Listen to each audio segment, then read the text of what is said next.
Here in Greater Des Moines, we're the unexpected sports mecca that feels like home. We are the big ballers, the little kickers, the underdogs, and the bulldogs. We've got events wacky and wild, big and small, we host them all. And that old sports cliche, nobody believes in us? Nah, when you come here, you'll believe. Because in Des Moines, only the S's are silent. Let's go!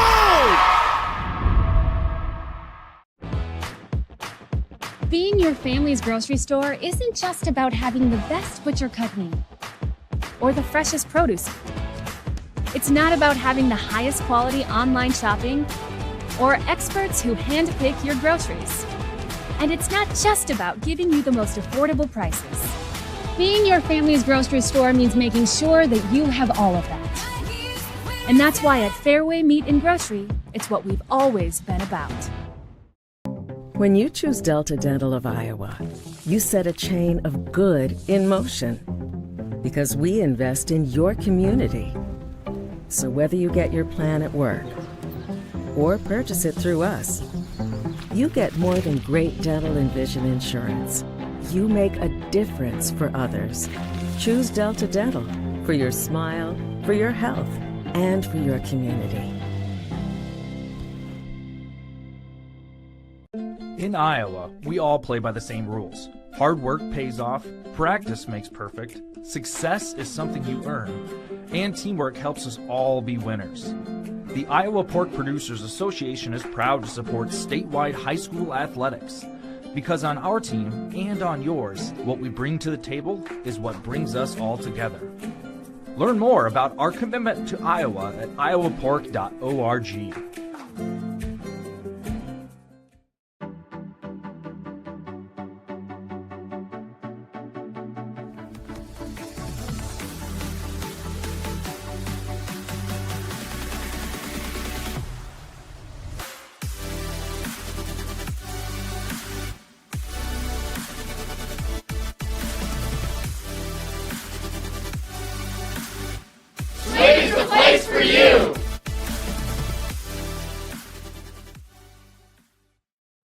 We'd like to welcome you to this year's Iowa Girls State Softball Tournament in Fort Dodge, Iowa.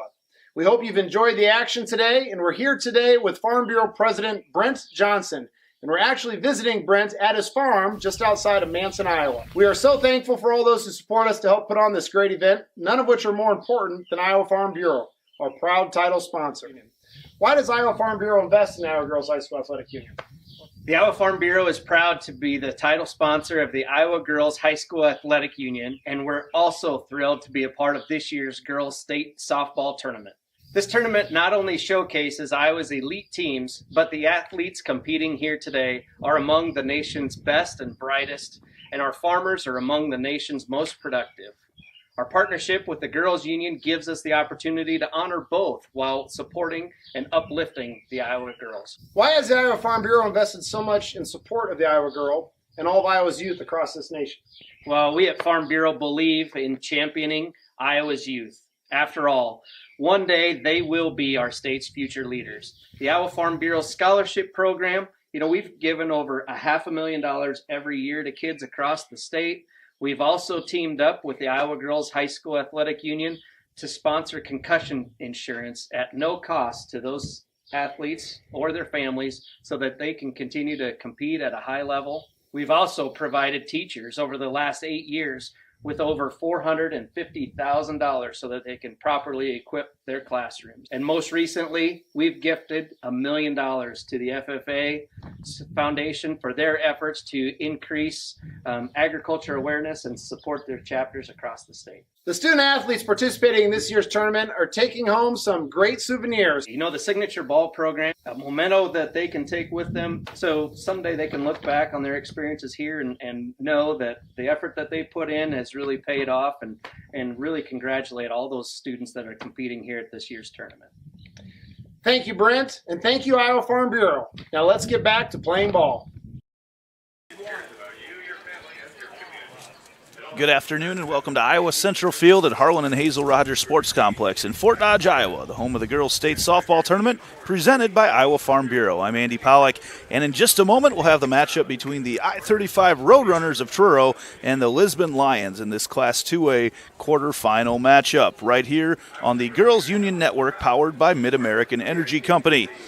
This should be a fun one this afternoon on a Chamber of Commerce type day here at Harlan and Hazel Rogers Sports Complex in Fort Dodge. I bring in Ben Giselson. And Ben, as we look at these two teams, a team in I-35 who hasn't been to the state tournament in a while goes up against a team in Lisbon that has been here for a long time. Yeah, and the two things that really stand out to me, Andy, and I love the Chamber of Commerce Day, it's just a picturesque, perfect day. And in my first season here doing this, I've been told it's always a bit of a death march with the heat, so I'm very happy. The team's very happy, and we'll see who's the happiest at the end of this tilt. But what stands out to me, one, the terrific coaching of Lisbon, a legendary coach in Bob Bunting, who will be celebrated this season with a golden plaque of distinction for his service of 54 years at the helm. So obviously it'll be a very well-coached Lisbon team as we take a look at their road to state.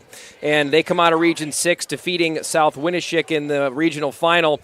But a well-coached team for Lisbon. We'll see what they can bring to the table. How is their structure? How do they run the base pass? Can there be some aggression they can showcase against an I-35 team that we talked about it before the show went live? They played a lot of really big schools this season, and they fared well against some of those big schools. We'll get to who some of those opponents are, but that's a little bit of the tail of the tape from how we sit here, and that Interstate 35 team defeating a ranked South Hardin club in the regional final to get here as well. So two teams that, though they come from different backgrounds, one's been here recently, one hasn't, have a lot to be excited about and a lot of positivity that should make for a wonderful game here today.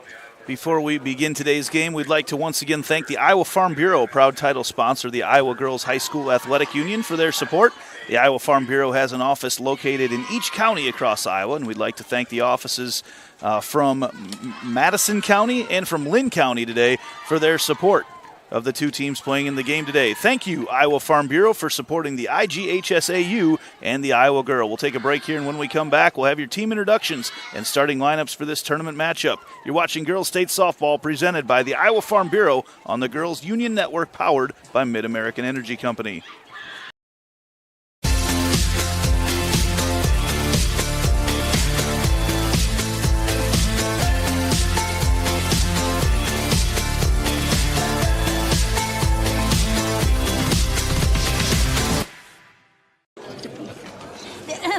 Frank, when you think Fairway, you think fresh. Is that the winning culture you've tried to create? Penelope Pineapple, what an unbelievable produce performance. How does your team stay so fresh? Sun-kissed orange. Is it true Fairway has offered the freshest produce in town since 1938? What can we say? Our produce is so fresh, we're speechless. When you choose Delta Dental of Iowa, you set a chain of good in motion because we invest in your community. So whether you get your plan at work or purchase it through us, you get more than great dental and vision insurance. You make a difference for others. Choose Delta Dental for your smile, for your health, and for your community. Hello, I'm Brent Johnson, an Iowa farmer from Calhoun County and president of the Iowa Farm Bureau. As proud title sponsor of the state softball tournament, the Iowa Farm Bureau is dedicated to creating a vibrant future for Iowa through partnerships and programs that help cultivate individuals with great character, a strong work ethic, and exceptional leadership skills. Making it to the state tournament is a great accomplishment that takes a lot of support. That's why we provide millions of dollars in awards, grants, and scholarships that recognize athletic and academic excellence.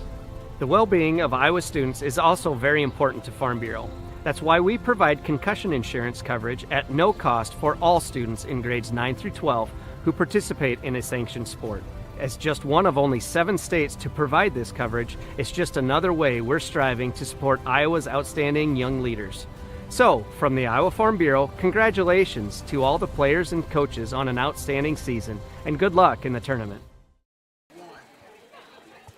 Welcome back to Harlan and Hazel Rogers Sports Complex in beautiful Fort Dodge, Iowa. It's always 78 degrees, or at least it has been the last 2 days here. Just gorgeous weather for the state girls softball tournament. We could have anything at this time of year in Iowa. I shouldn't say that. We can't have anything. It's always heat and more heat, and we don't have that right now. Andy Pollock and Ben Gislason with you here today as the I-35 Roadrunners out of Truro, south of Des Moines, down in Madison County, taking on the Lisbon Lions from over by Cedar Rapids in Lynn County as we head to Class 2A state softball here. The semifinals have been set in Class 5A, Class 4A, and Class 3A. As we move now to 2A, Iowa City, Regina, and Northeast are playing on Kruger Seeds Field right now.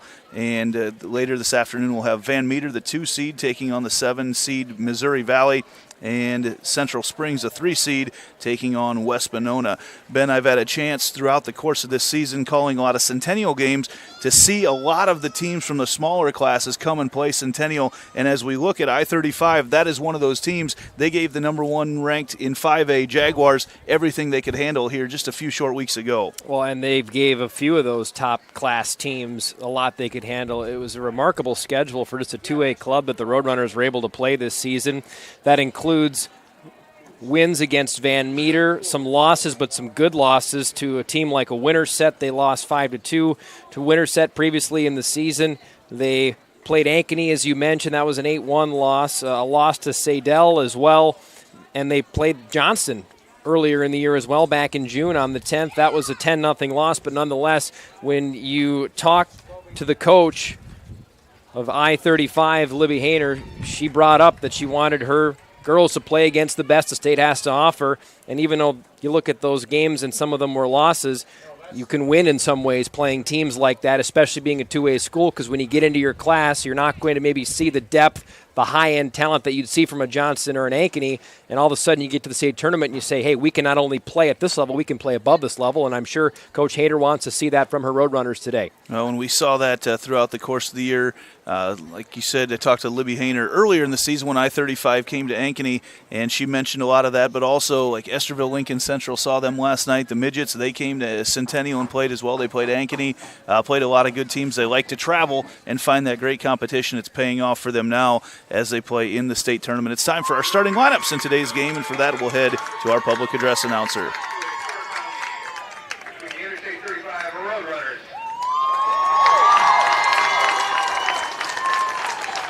And the Lisbon Lions. The winner of this game will advance to the semifinal round on Wednesday on Iowa Central Field at 3:30 p.m. Now let's meet the non-starters and assistant coaches. First for Interstate 35. Number 12, Shelby Harding. Number 13, Reese Young. Number 14, Kylie Gearing. Number 17, Josie Petrie. Number 20, Bella Briglione. Number 24, Macy Fleury. Number 26, Georgia Jansen. Number 27, Mackenzie Phillips. Number 30, Zoe Sakar.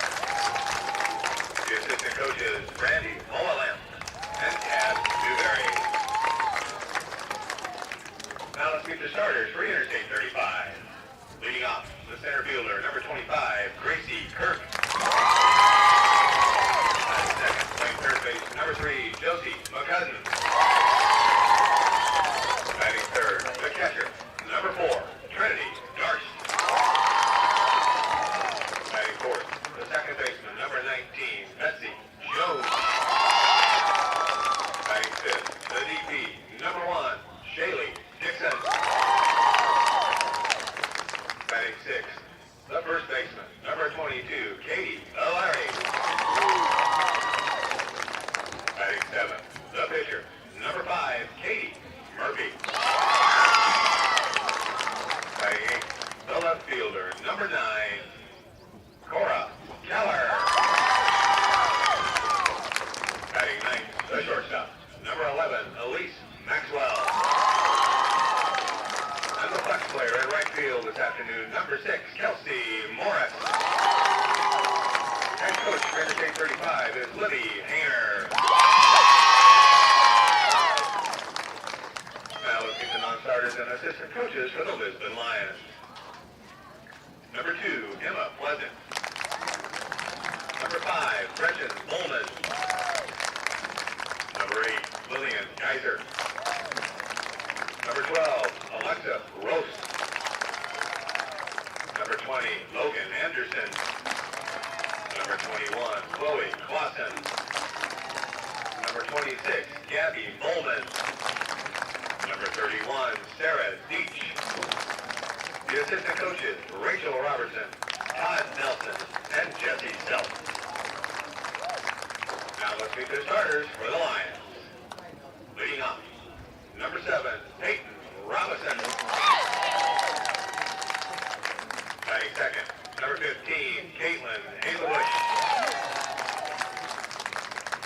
Batting third, number 3, Callie Nelson. Batting fourth, number 1, Ella Clark. Batting fifth, number 32, Riley Allgood. Batting sixth, number 24, Addie Peterson. Batting seventh, number 23, Blair Baltus. Batting eighth, number 13, Cam Gall. And batting ninth, number 6, Addie Clark. Head coach for Lisbon is Bob Hunting. Ladies and gentlemen, please direct your attention to the area in front of home plate for the introduction of our umpires for this afternoon's game. At third base, Ron Taylor. At first base, Jason Lewis. And calling balls and strikes this afternoon, Randy Link. Ladies and gentlemen, it's time for state tournament softball.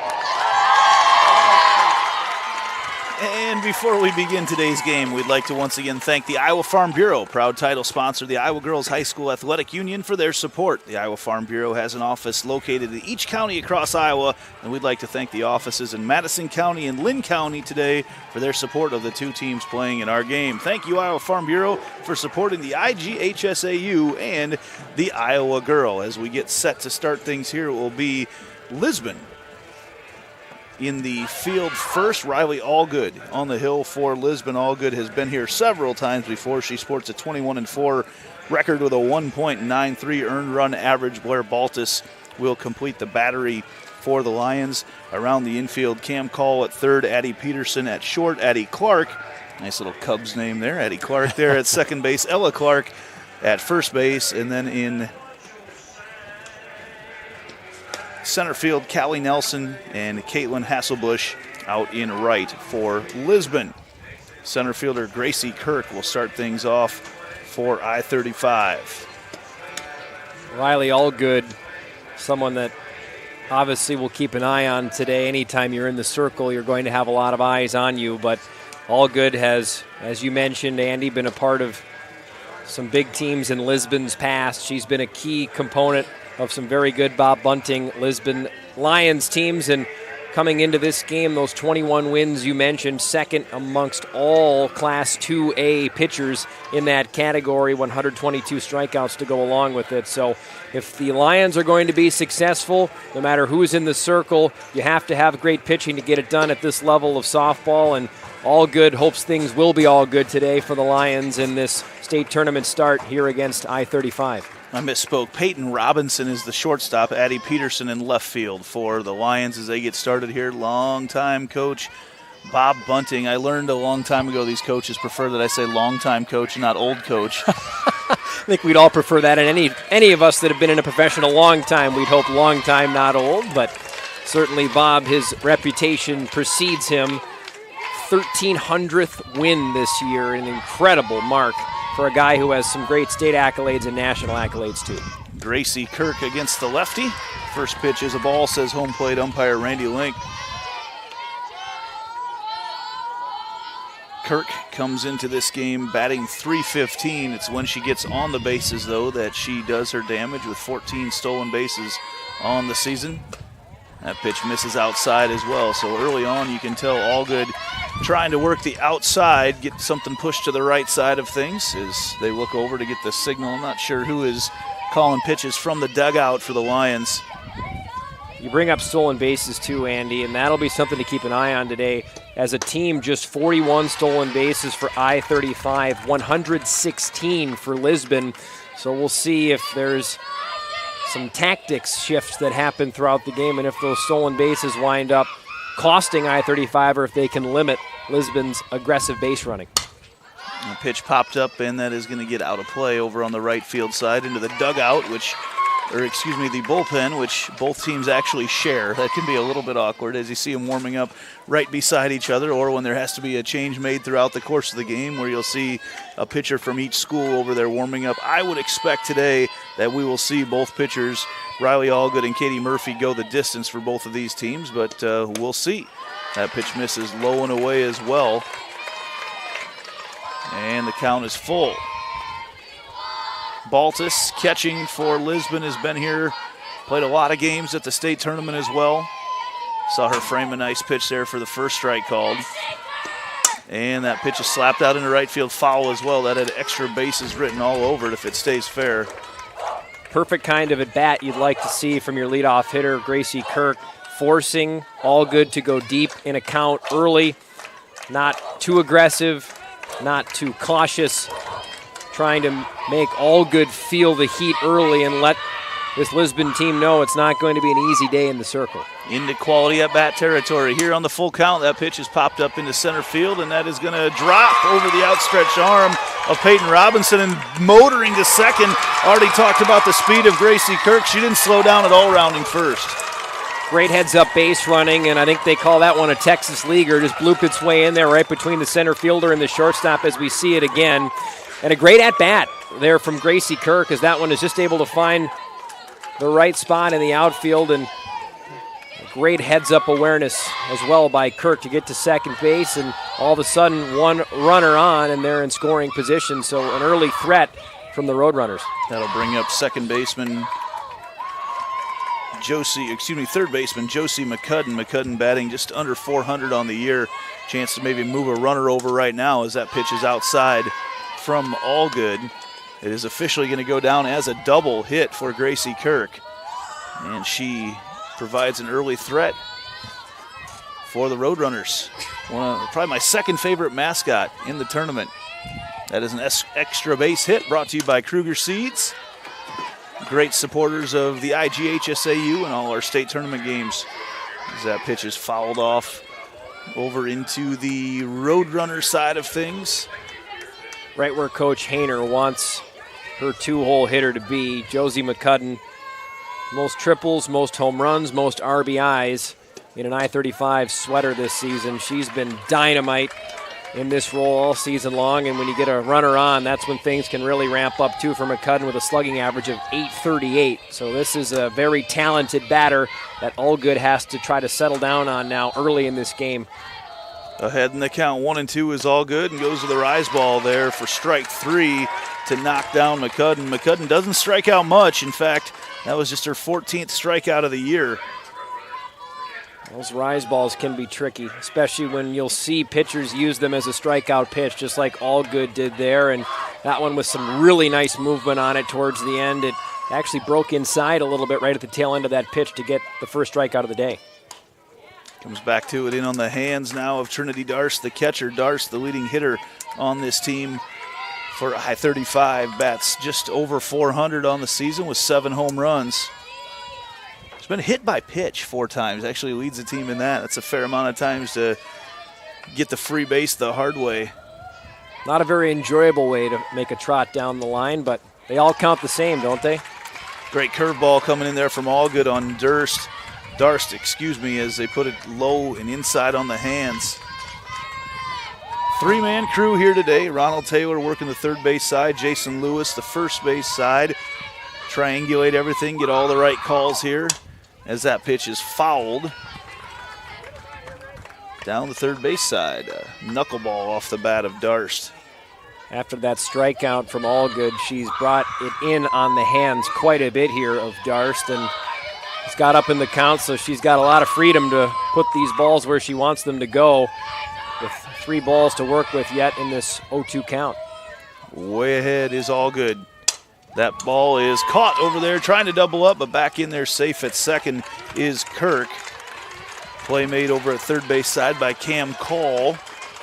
Again, just a knuckleball right off the bat of Darst, a couple of those. And those can be tricky, too, from a fielding standpoint. You'd almost rather one zinging in there with a little more gas on it. That ball was dipping and diving and ducking on its way to third. It was nicely handled by Call to grab the second out of the inning.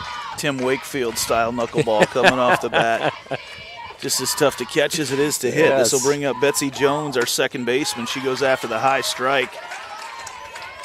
Again, working ahead in the count. After that, after the first batter against Gracie Kirk, All Good got behind in the count. She's buckled down, though, for 3 in a row and worked ahead in the count, and that makes a huge difference. Well, you don't earn 21 wins on the year by being behind in many counts, and All Good maybe fighting off a little bit of jitters. No matter how many times you've been here, there's always jitters, whether you come back as a freshman, sophomore, junior, or a senior like All Good. So maybe was trying to shake those demons out a little bit early. The jitters seem to be gone, and All Good's got her good stuff rolling. She's been working the high part of the zone here against Jones and sticks with it.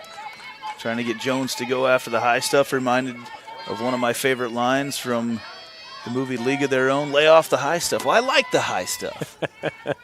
Who doesn't? Here's the 1-2. Again, they go up in the zone to Jones, and you can see early on the scouting reports on the players as the season goes on, and once you get to state, throughout the course of the season, you're playing night after night after night, and you may have one particular player you're hitting around, but you can see what the effort is and where they want to locate these pitches early on from the I-35 batters as they go upstairs once more. And she fouls that one off, does Jones. Amazing that even at the high school level, they are whittling down the scouting reports to pitch by pitch, batter by batter scouting reports. It's really incredible. The sports across the globe, just the level that we see even at the high school level and down below that. Pretty special time to be a part of high school sports for sure. Go upstairs once more. They continue to work that upper part of the zone, and they're going to try to get Jones to go after one. She's adjusted as well right now, fouled a couple off. The advent of companies like Huddle, and DV Sports and so many others that have come along and made the access to video so much easier for all these coaches and the players. All these players have apps on their phones that they're able to watch everything, and that ball they go outside, and that's probably why they did that, hustling down the line. But a good play made over at short by Peyton Robinson. So after a leadoff double, Lisbon ends the threat. We will head to the we'll head to the Lisbon part of the order when we get back after this on the IGHSAU Digital Network. What's affordable to her might not be for him. Our means may be different, but our need for energy is the same. And keeping the price for that energy as low as possible is exactly what we strive to do. It's what we've always done. Investments made 10 years ago have kept prices nearly unchanged. Investments made today will help keep prices predictable for the future. With energy that's cleaner, reliable, and affordable for all. An energy future that's American-made. Mid-American. Obsessively, relentlessly at your service.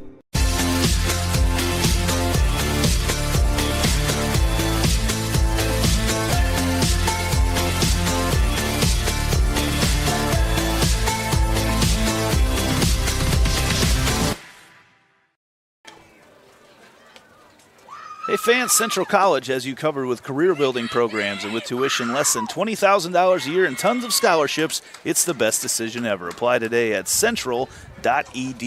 Ben Giselson, after that top of the first inning where I-35 threatened with a leadoff double, nice job by Riley Allgood to settle back down and locate her pitches, and you could see from behind especially exactly where she wanted to locate those. And a little bit of trouble in the first inning isn't always a bad thing, especially when it doesn't cost you. It helps you settle yourself down. You can recall that moment later in the game when undoubtedly there'll be some batters behind Allgood as this game moves along, and so she showed she can get through a little bit of difficulty, and that's a good thing. Katie Murphy will start the game in the circle for the Roadrunners.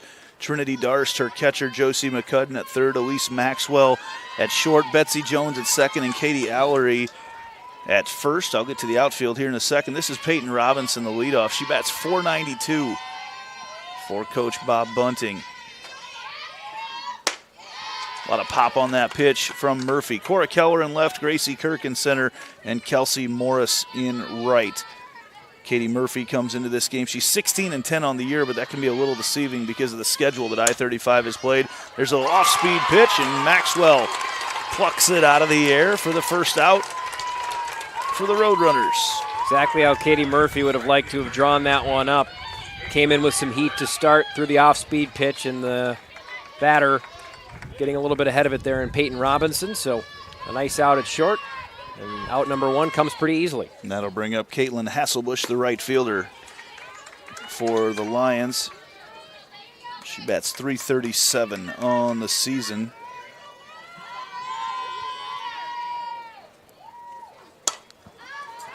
Pops that one up over the Roadrunner faithful. Opening handful of pitches here from Murphy have seen a lot of movement. Even her fastball's got a little tail on it. That one was breaking inside out as it made its way across the plate. Clearly was a little tough for Hazelbush to handle. A 1-1 the count. Swing and a miss. Same pitch. A little swirl on it at the end, and I may have even slowed it down a little bit.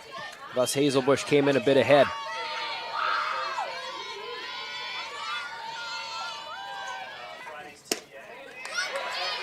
As that pitch misses, evens up the count at 2 apiece. Just kind of here, you see fans will come and just enjoy the day, and you see in the past everybody has to fight the heat. As we sit here today, that ball popped up, and Maxwell goes back and makes her second out, becoming good friends with her pitcher, Katie Murphy, becoming her best friend right now. Well, and there's nothing like getting a few balls hit to you early in the game, too. It's tough in whether you're baseball or softball. If you sit around for 2, 3, 4 innings and you don't see anything hit to you, then all of a sudden you have a busy inning. I would always much rather have a few balls hit to me early, make a few plays, and that's exactly what we've seen from Maxwell here in the bottom of the first. Right up the middle, another chance again for the shortstop. Maxwell, she makes all the plays, that time on Callie Nelson. So a 1-2-3 inning for I-35, and they're going to go back to work on the bats as we head to the top of the second here on the IGHSAU Digital Network. In Iowa, we all play by the same rules. Hard work pays off, practice makes perfect, success is something you earn, and teamwork helps us all be winners. The Iowa Pork Producers Association is proud to support statewide high school athletics. Because on our team and on yours, what we bring to the table is what brings us all together. Learn more about our commitment to Iowa at iowapork.org. Living your best life means something different to everyone, especially when it comes to healthcare. That's why Mercy One offers compassionate, personalized care.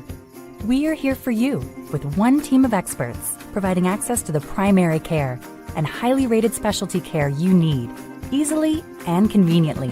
So go ahead, live your best life. We're with you every step of the way. Mercy One, your best life, our one purpose. Designated player Shaylee Dixon will lead things off here in the top of the second for Interstate 35 out of Truro. Like I mentioned before, they're my second favorite mascot in this tournament. Esterville Lincoln Central takes the cake for the first. All good. Stretches out the plate and finds the outside part of the corner for the first strike on Dixon. 190 Ks on the year for All Good. Already does have one in this game as well. Goes upstairs. Dixon lays off it for the ball. Evens up the count at 1 apiece. See, the cameras are out in the outfield. Everybody's here to get a look at things. That ball up the middle, coming across to make the play. Robinson fires it across to Clark for the out. A slow roller as Dixon was motoring down that first baseline. The game of softball happens so quick. If that ball is bobbled anything at all, Dixon's going to be safe at first. Maybe one of the biggest differences you see from baseball to softball is, boy, there's no time. There's no time to bobble. There's no time to think wrong. You have to make that right read. And fundamentally from Robinson there, that was excellent. Did a great job strafing her way across, got square on the ball, didn't pull up early, made a nice throw as well. Katie Allery slaps that one out into left field where Peyton Robinson covers a lot of ground from her shortstop spot. And shortstop is a place to be today for both teams. Robinson and Maxwell getting their work in early here for both Lisbon and I-35, and both showing their range to boot.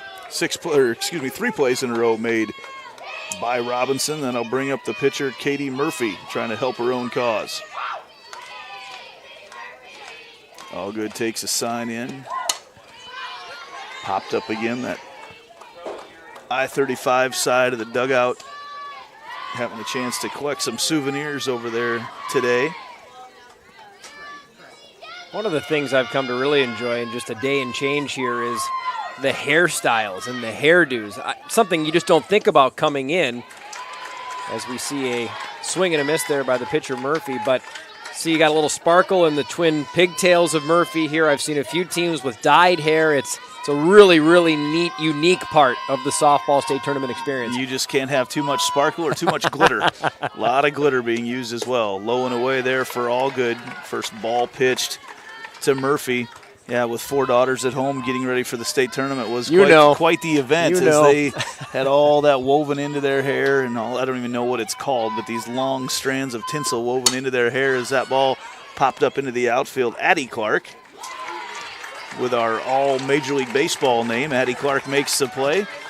And it's a 1-2-3 inning for the Lions. We'll head back to let them bat as we go to the bottom of the second here on the IGHSAU Digital Network. What's affordable to her might not be for him. Our means may be different, but our need for energy is the same. And keeping the price for that energy as low as possible is exactly what we strive to do. It's what we've always done. Investments made 10 years ago have kept prices nearly unchanged. Investments made today will help keep prices predictable for the future. With energy that's cleaner, reliable, and affordable for all. An energy future that's American-made. Mid-American. Obsessively, relentlessly at your service.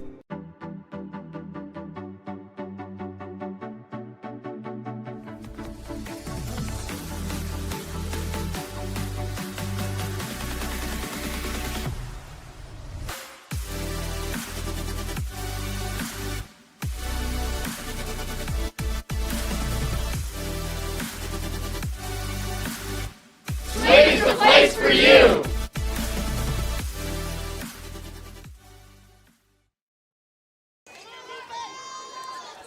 Good shot of the I-35 Roadrunners there as they break the huddle, heading to the defensive end as Lisbon steps up to the plate with Ella Clark to start the bottom of the second inning.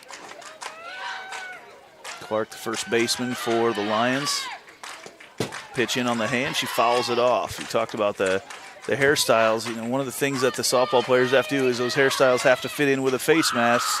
And as you look out at Katie Murphy in the circle for I-35, the pigtails come out the side of the face mask in the back with lots of that tinsel coming through as well. She goes to the drop ball on the outside corner where it just misses low. Makes the count one apiece. Yeah, the complexity of it.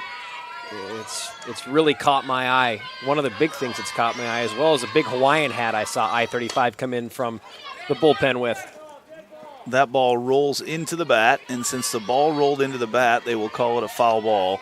I had this explained to me a while back, and this is a good thing for youth coaches to know too. Umpire told me that if the ball rolls into the bat, generally they will call it a foul ball. If the bat rolls into the ball, they will call it an out, interference. So that's a good way to determine that, especially with those slapper lefties that are usually swinging or bunting, and then the bat goes down in the base path. Not the situation here with Ella Clark on the 2-2 count. I've been told you learn something new every day, and there's my something new right there, Andy. Little rise ball popped up. You know, I think my favorite hairstyle, though, that I've seen right now is Trinity Darce behind the plate for I-35, a very patriotic theme going, the red, white, and blue of the Roadrunners. And she has got it all woven into her braid, or her bubble ponytail, I think is what they call that. There's a hot shot down the third baseline that McCudden can't handle the bouncer. Well, I'll be curious to see how that one gets ruled. I would think with it being a backhand, they'll probably call it a hit. They do, and is ruled a hit for Ella Clark. And that'll bring up the pitcher, Riley Allgood. Yeah, that one had some venom on it right down the line. It's actually, as much as I'm sure the third baseman wanted to get to that ball, and Josie McCudden very grateful she knocked it down because that would have been a fair ball down the line. Definitely an extra base hit opportunity had that not gotten stopped. Bunt showed there from Allgood, but she pulls it back and watches a pitch miss upstairs. I would imagine, now you mentioned all the stolen bases that Lisbon has throughout the course of the season, I would imagine you'll see Clark try to swipe one here, especially with a left-handed batter blocking the view of the catcher. Clark stole 11 bags during the regular season. Bunt goes down.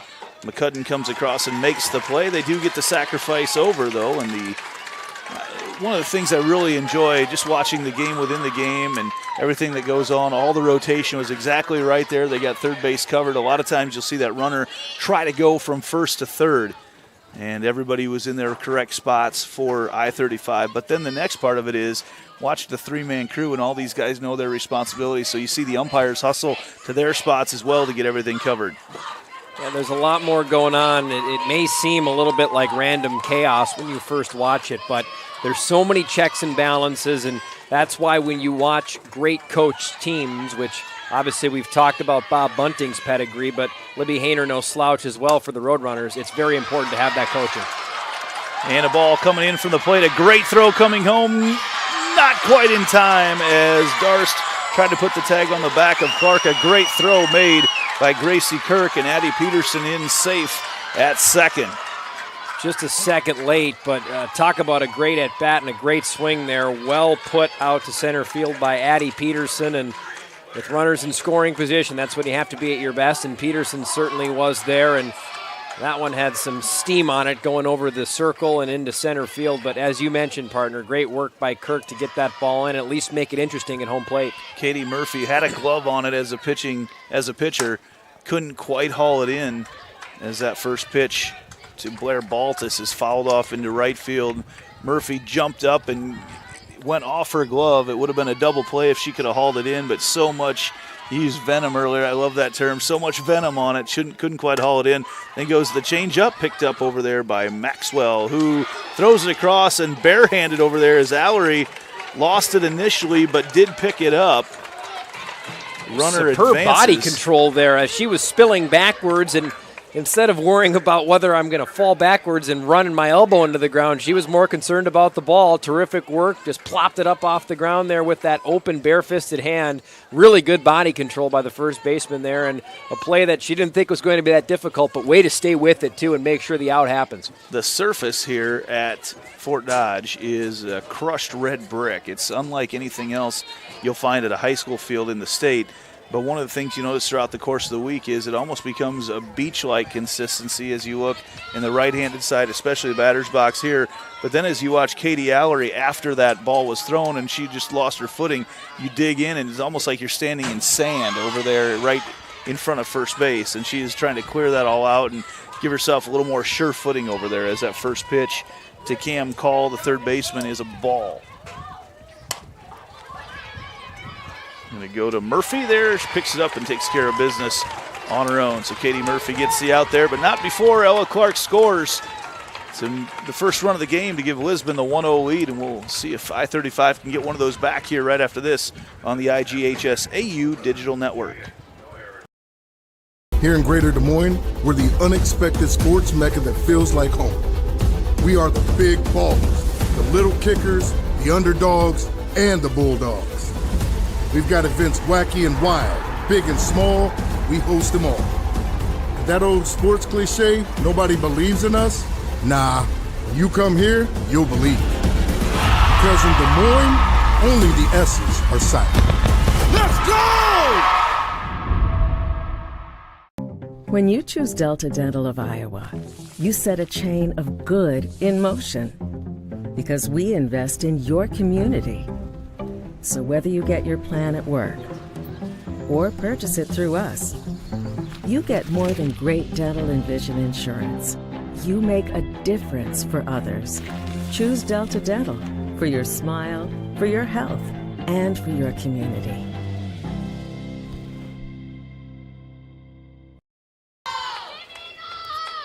Leadoff single from Ella Clark, and she comes around to score off Addie Peterson's single.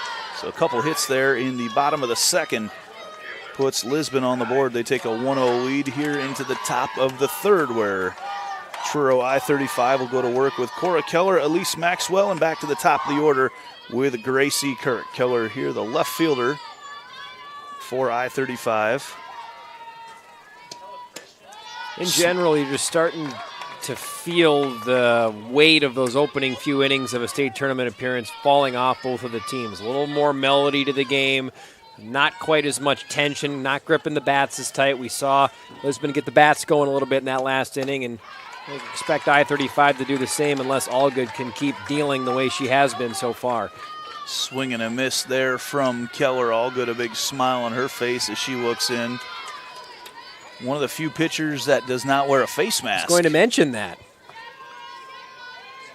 Take some guts. Ooh, there's a nice bunt. Allgood, though, fields it to use against a left-handed pitcher. You're going to put that to the other side and force that turn the other way, but right into the glove side. A lot of things I love about the vantage point we have right behind home plate here, Andy, but one of the great things I love is watching the faces and watching the icy glares that you'll see from the pitchers. I mean, you'll see it's just the epitome of competition and the epitome of a fierce competitor. I've seen it all week long so far, and certainly seeing it here from Allgood. I'd hate to be in the batter's box because she looks really dialed in from where we're sitting here. That's a competitor. She's not the most physically imposing individual. We've certainly seen a lot that have taller girls out there throwing, but Allgood, again, has that experience. She's been here for years throwing pitches for Hall of Famer Bob Bunting as she gets ahead in the count here to the number 9 batter, Elise Maxwell. This has been more of the norm, too. The opening 2 batters, Allgood fell behind. She really hasn't fallen behind since then. Goes way upstairs on that rise ball. A little smirk from Allgood after that, too. Look to the bench, knowing that one got away from her a little bit. She's laughing. She looks comfortable, really comfortable. Looks over to get the sign. Her and Baltus have been playing together for a long time. That ball popped up and can't quite make the play is Baltus. She had it in her glove, an incredible effort. And that is probably also going to be ruled a hit because of the effort that had to be put forth by Baltus. It is the second hit of the day for the Roadrunners. Never ceases to amaze me, the athleticism in catchers, all that gear, and they're down in the crouch, and their ability to spring up like that and get to that ball. An extremely difficult play that just rolled out of her glove. I thought that Baltus had it. Instead, a runner on first with one out, and see how Allgood deals with a little heat to her left. Kirk shows bunt initially and then laces one to the left center field gap. Maxwell rounding second, coming to third, and she's going to get held up at third. And as the ball rolls over to the dugout, she's still held up, but a second double of the day for Gracie Kirk. We'll start calling her Miss Double here pretty soon. Kirk with a laser out in the left field gap, and that was perfectly just equidistant between the center fielder and the left fielder, which allowed for runners to move into scoring positions, herself included, and now is a spot that they'll have to really depend on Allgood to get out of this, even as much as a fly to right field may get it in, a fly to deep center may get a sac fly in, anything on the ground could very well score a run. And these I-35 fans certainly amongst the most boisterous that we've seen as they try to pull the 5-4 upset. Allgood comes right in with a little slider look outside in on the hands of Josie McCudden. She did strike out McCudden, the only strikeout of the game in her first at-bat, but this may be they're probably not going to bunt McCudden. That would be something different for her, as she is one of the best hitters on this team as they go high and tight under that time. McCudden has 12 home runs on the year, and Coach Hayden and her squad would love to see that 13th coming in here very soon. Runners on second and third for Josie McCudden, third baseman. That ball looked really fat coming in, just a little upward tail on it, just enough, and she got under it and fouled it off. And again, ahead in the count, Riley Allgood. 12th double of the season for Kirk. So I mentioned coining the term miss double. She may have been called that long before this game. Just hits the ball in that right spot for the Kruger Seeds extra base hits. As McCudden stays alive here. Big opportunity for I-35 early on in this game. Same count that Allgood struck out McCudden on back in the opening inning. Got her with the rise ball. See what she goes with here. Ball's popped up into the right side of the field. Making the play is Addie Clark. And just like that, 2 outs. Trying to dodge a bullet here early on is Lisbon. That's what you call a massive out. 2 on, both in scoring position, 1 out. It takes so much out of play now for the upcoming batter. Trinity Darst almost makes it, you have to get a base hit here. Darst lined out to third in her first at-bat. They go inside on her again. That pitch is low for ball 1. Darst is the one that we saw them try to go in on the hands and try to get something hit to that left side. It looks like they're doing something very similar now. Baltus looks over, gets a sign. They want to keep it very low. Not there. Missed a little bit up, but Darst laid off it. Sometimes you got to be lucky too. 1-1 the count. Big opportunity here early on for I-35. Darst 6.61 on the slugging percentage side, so this is what Libby Hayner wants. See you later. Shot to center field, and it's gone for Darst.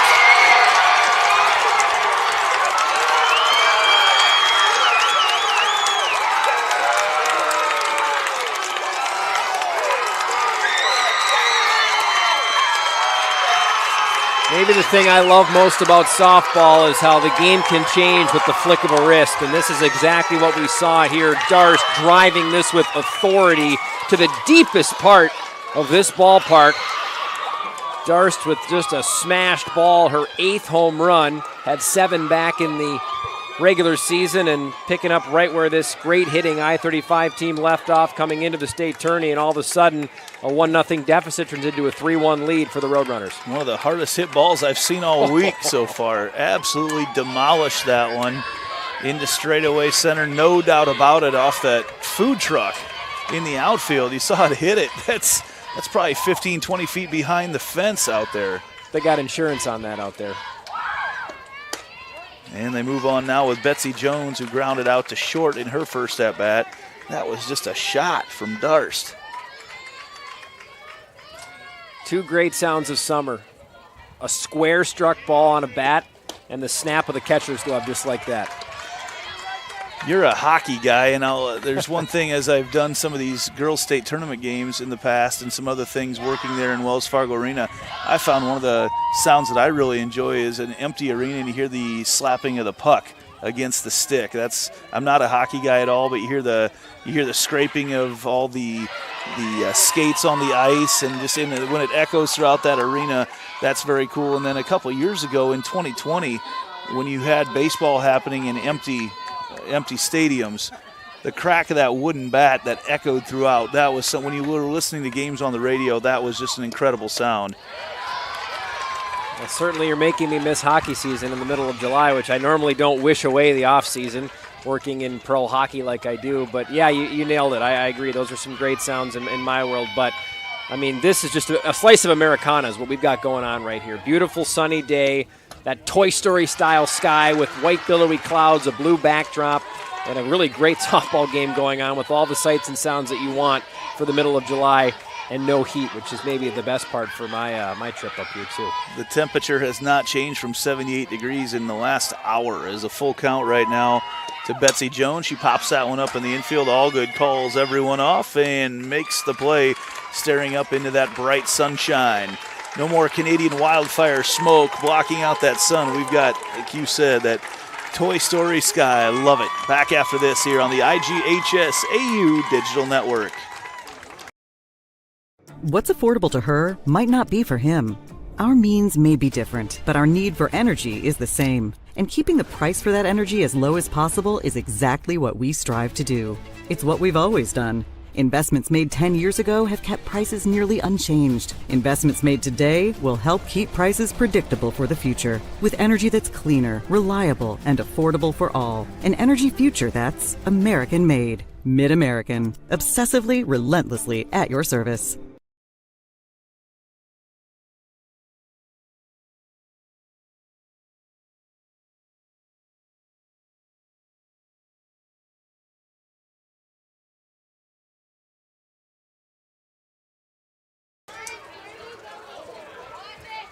Hey fans, official state tournament merchandise is now available online. Time to get your smartphones out. Just scan the QR code on the screen now or visit IGHSAU.org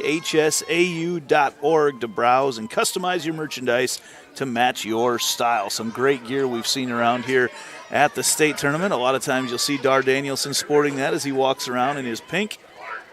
All over here, the bright pink signs of the IGHSAU.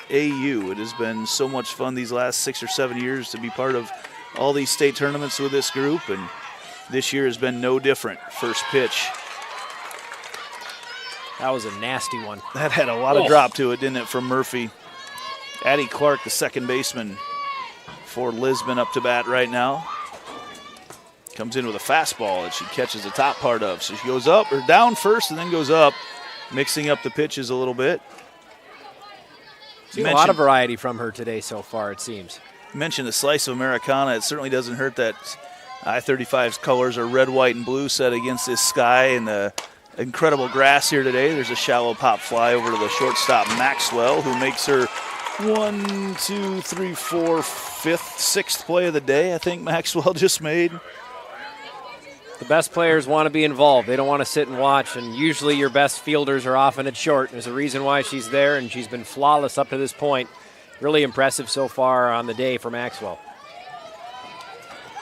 Good tempo to this game so far as Murphy looks in once again, flips the fastball a little bit outside. Again, that thing moved horizontally in a big way. Watching Murphy, both these pitchers actually, you just kind of feel they have that look that they're in control the whole time as that ball hit over. Sliding over is Jones, going against the grain and having to throw back across her body to make the out. Covering a lot of real estate there was Betsy Jones, the second baseman.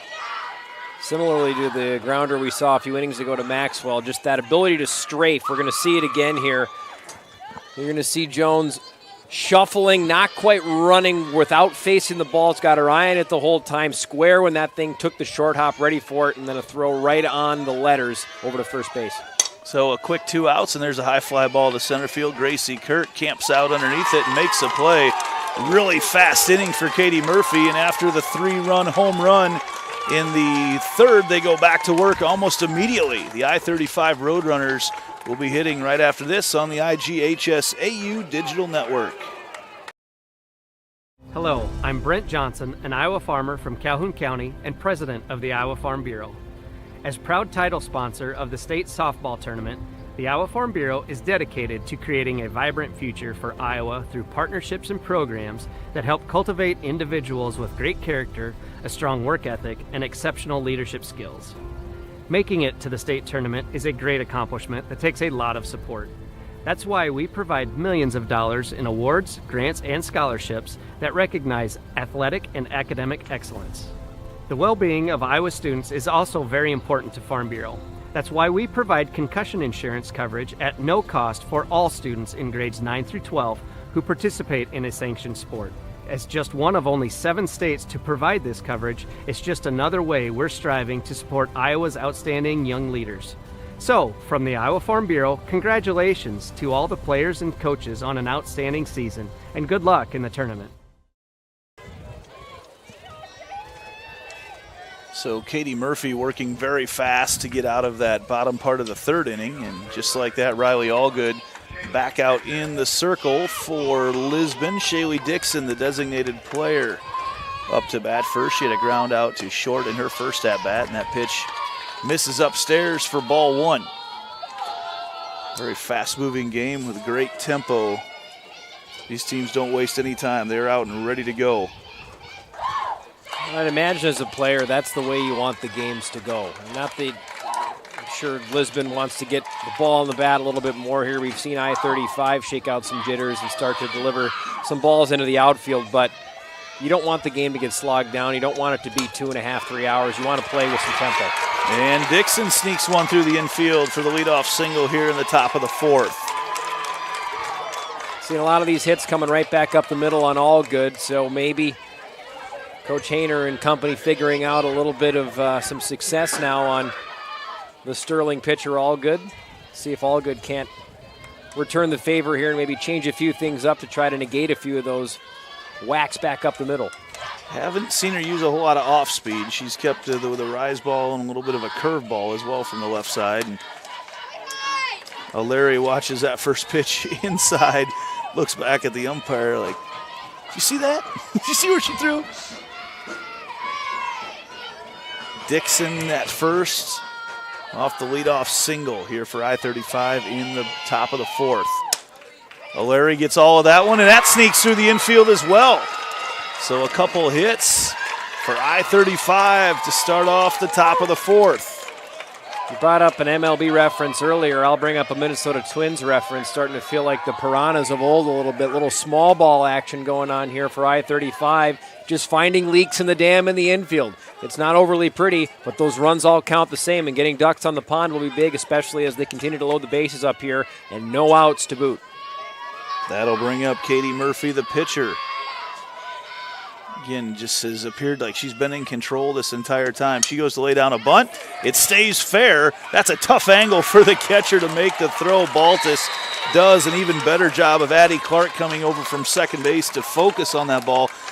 I've seen how those girls see the ball. It's almost like it comes out of the head of the batter, of the runner, as they're heading down to first base. Just a picture-perfect bunt from Murphy. You'll see that ball comes right through her. It's a lot to process there in a very short amount of time. We already talked about how quickly things happen in the infield in softball, but you got to make sure that throw is a true strike, and it was a terrific play from Baltus. But I-35 advances both runners, and now all good's back in another jam.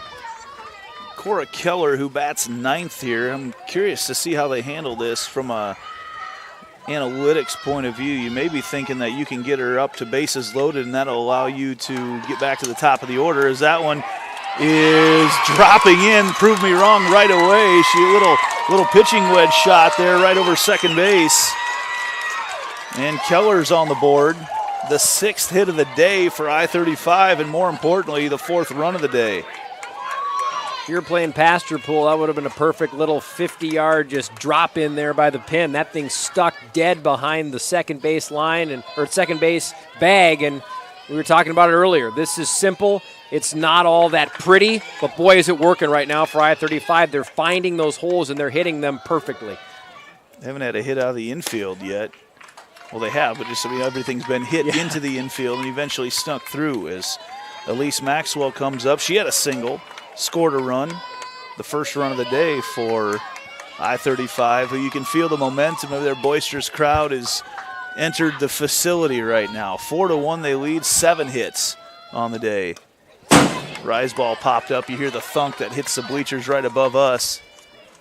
We're okay. I've gotten a little better at not flinching when these balls come flying. Not. Well, I say a little better. I certainly am not standing here stoically watching them. I had one yesterday in the late game that I mentioned on the air. If the mesh wasn't here, that would have broken my nose in about 6 different places.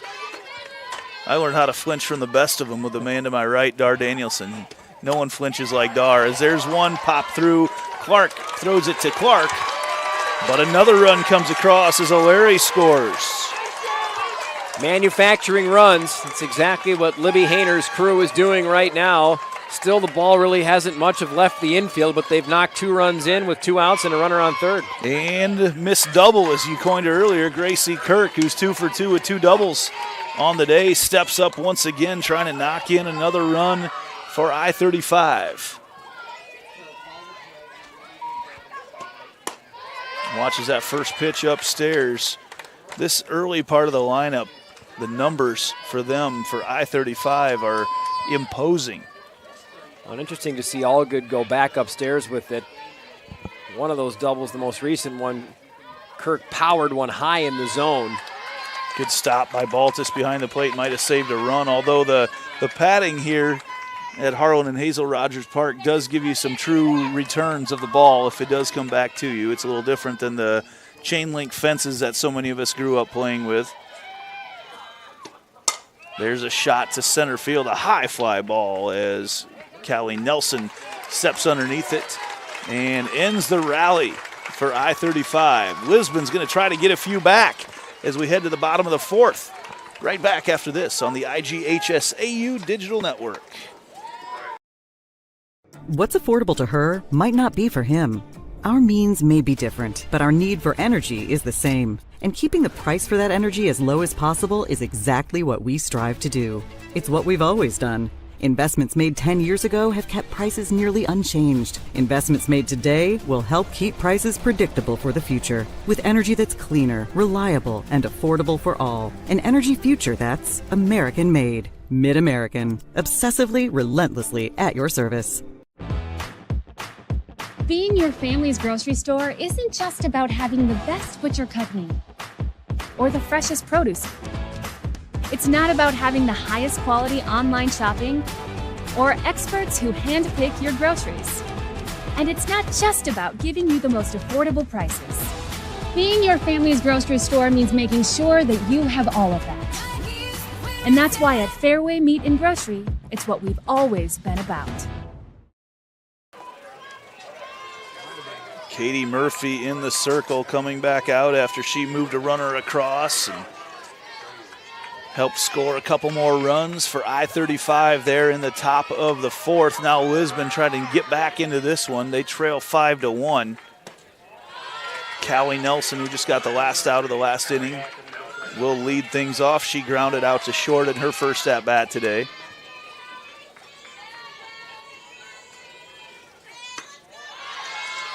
Murphy's got a little bit of a unique follow-through that I haven't seen from a lot of pitchers here. She almost has almost a bowling-like follow-through that you can see her try to, just a little bit of a guidance of the pitch as it comes out of her hand. It's been very effective, though, so far.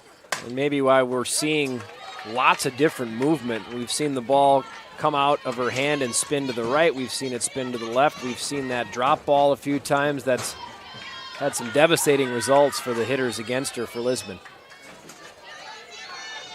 Tough to gauge exactly how hard she's throwing from back here, but the pop in Trinity Dar's mitt would suggest she's throwing very hard as that ball is fouled off the hands of Nelson.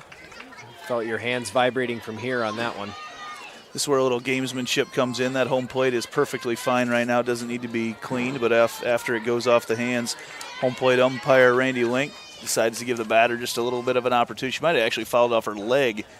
Looks like she shook her hands initially, but now they give that batter their opportunity to recover a little bit without calling a timeout. Now the 2-2.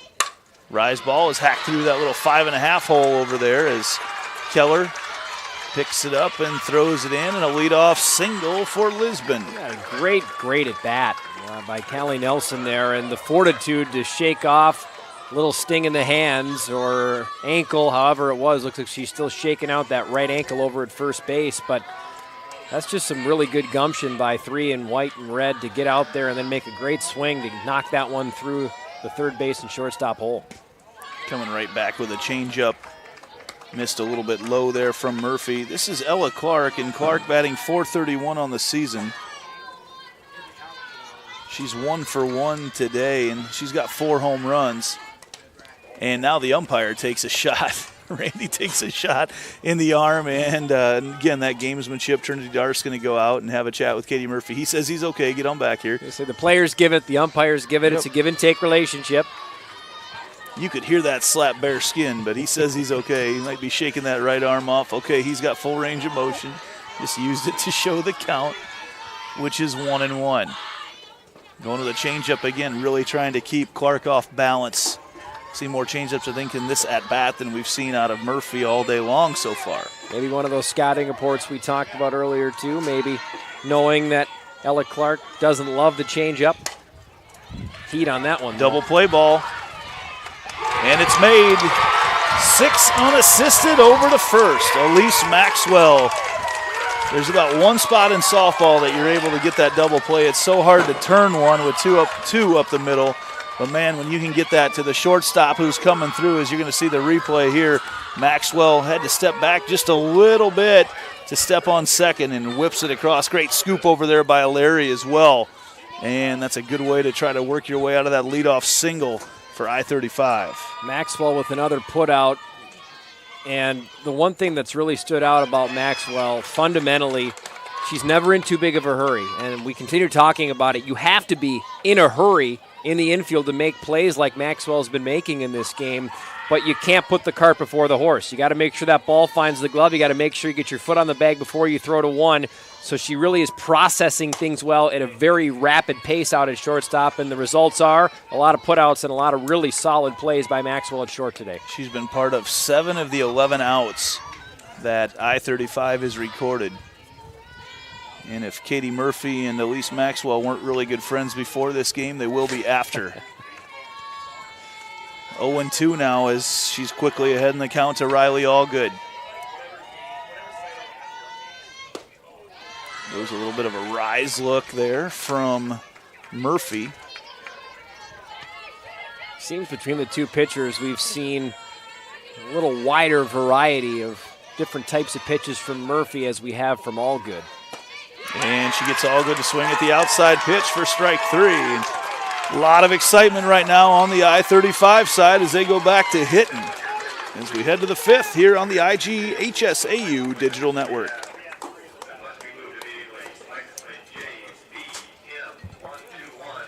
Did I just say hitting?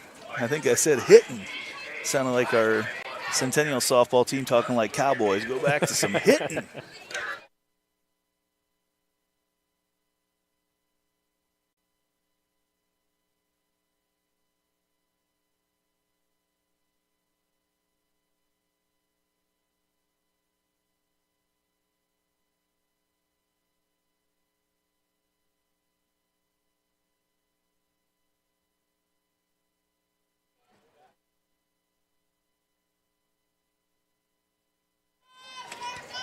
And we're back here. As we thought we might have lost everything there for a quick second, but we're back courtesy of Central College, and they've got you covered with career-building programs and with tuition less than $20,000 a year and tons of scholarships. It's the best decision ever. Apply today at central.edu. There's a brief moment of panic here as we thought maybe we were off the air. It's all according to plan. It's behind us. The people that really know what's going on, we're just talking heads. The guys that know what's happening technically, it was all a part of the plan for them. Difference here now, you got a couple radio guys calling this. Difference is we're held accountable right now because everybody can see what's going on out there. No fibbing. We are in the top of the 5th inning right now, and it would be a little bit of an upset seeding-wise. It's a 4-5 game. Lisbon the 4 seed, I-35 the 5 seed. And we saw lots of upsets yesterday, especially over on Kruger Seeds Field where I was, where we saw 1 seed and two seeds go down. There's a shot to right field, and that is off the top of the fence. Thought it was gone for a second. And a leadoff double for Josie McCudden. She thought it was gone. She started to celebrate as she rounded first base, and it went off the top of the fence. So far, she's got the Price is Right award here in this tournament for closest without going over. Well, and McCudden, that one will feel extra special because she's one of their most dynamic hitters, a strikeout and a pop-out in her first 2 at-bats. That's bad news for Lisbon. If McCudden gets that bat starting to smoke a little bit, that could seal this game in a big way because she'll drive in some runs better than most in the white and red striped uniforms today. Another Kruger Seeds extra base hit for I-35, and that'll bring up Trinity Darst. Darst, who had a shot earlier on, opened up this game with a 3-run home run in the 3rd inning. And she's back up to bat here again, a no-doubter to straightaway center field. And the first pitch from Allgood looked pretty fat right down the middle. She comes back with a rise ball, evens up the count at 1 apiece. I'm not sure Darst was ready for a piped pitch like she got on the first strike. Risky business there from Allgood, but every once in a while you got to tempt fate and go back with a pitch that maybe hung you earlier. And there's a line shot over there to third. Call can't hang on to it. And we'll see how they rule that one. And that is going to be the first error of the day on either team, as that was a hot shot. They could have seen it go either way. As Call not able to hang on to it over there at third base. Ball tailing away from her.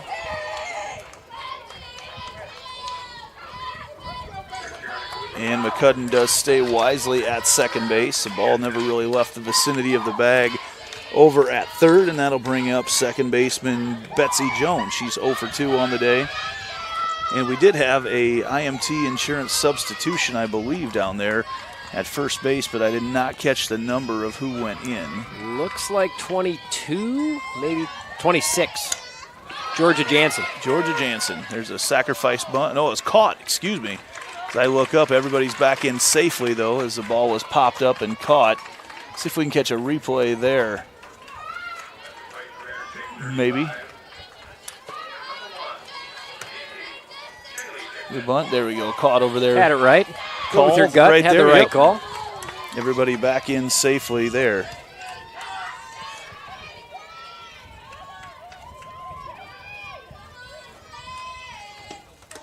This will bring up Shaylee Dixon. She's a designated player. She had a single to lead off the fourth inning, and she's back up to bat now. That led to 2 runs eventually for I-35, and a single here is likely to score another run. Look at the movement on that pitch from Allgood. Still misses on the outside, but a true slider look coming from outside in on the right-handed batter. Looking right at it, the ball pretty much disappeared out of my field of view. I-35 getting some really nice contributions, too, from deep in their lineup. We talked about McCudden, who's a usual go-to player. As Cole snags that one. Brings it to a 2-out inning, but Dixon's been on the base with a single. We've had singles from Keller down in the lineup, RBI singles at that, and RBI from Elise Maxwell as well. So most teams this time of year, hard to get where you want to get to in the tournament with 1, 2, 3 hitters. You need to have that depth, and so far today we've seen it from I-35 in the batter's box.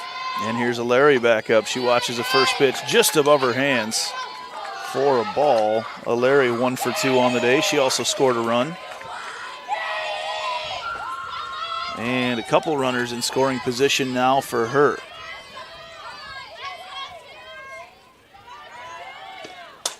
Smashes that one, fouled over the Lisbon faithful. Also over the college coaches area over there, that's full today. We've seen so many college coaches at all levels looking around at some of the best talent Iowa has to offer here at the Iowa Girls High School Athletic Union State Tournament. Tons of media in attendance as well, as Larry pops that one up into left field. Peterson comes in and makes a play behind Peyton Robinson, and they're able to get out of that leadoff double from Josie McCudden. Lisbon going to have to get those bats awoken here on a beautiful Tuesday afternoon in Fort Dodge at the Iowa Girls High School Athletic Union State Softball Tournament. What's affordable to her might not be for him. Our means may be different, but our need for energy is the same. And keeping the price for that energy as low as possible is exactly what we strive to do. It's what we've always done. Investments made 10 years ago have kept prices nearly unchanged. Investments made today will help keep prices predictable for the future. With energy that's cleaner, reliable, and affordable for all. An energy future that's American-made. Mid-American. Obsessively, relentlessly at your service.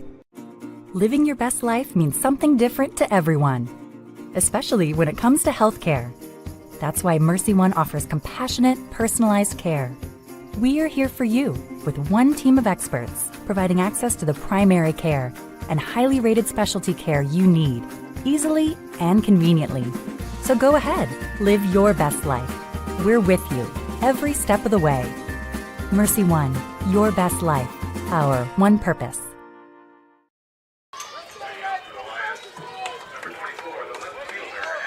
Lisbon going to go back to work with Addie Peterson after she makes the final catch in the top of the fifth. I-35, though, leading now 5-1 still. First pitch is a strike on the outside corner from Katie Murphy, who's been so good today. Scattered 3 hits, giving up just 1 run. No pulse out there. It feels like she's steady water. Every inning, she goes out, she does her job, she mixes it up a little bit, and makes a nice play in the circle as well. Flashes the glove there to make the play. All smiles around that infield right now from I-35.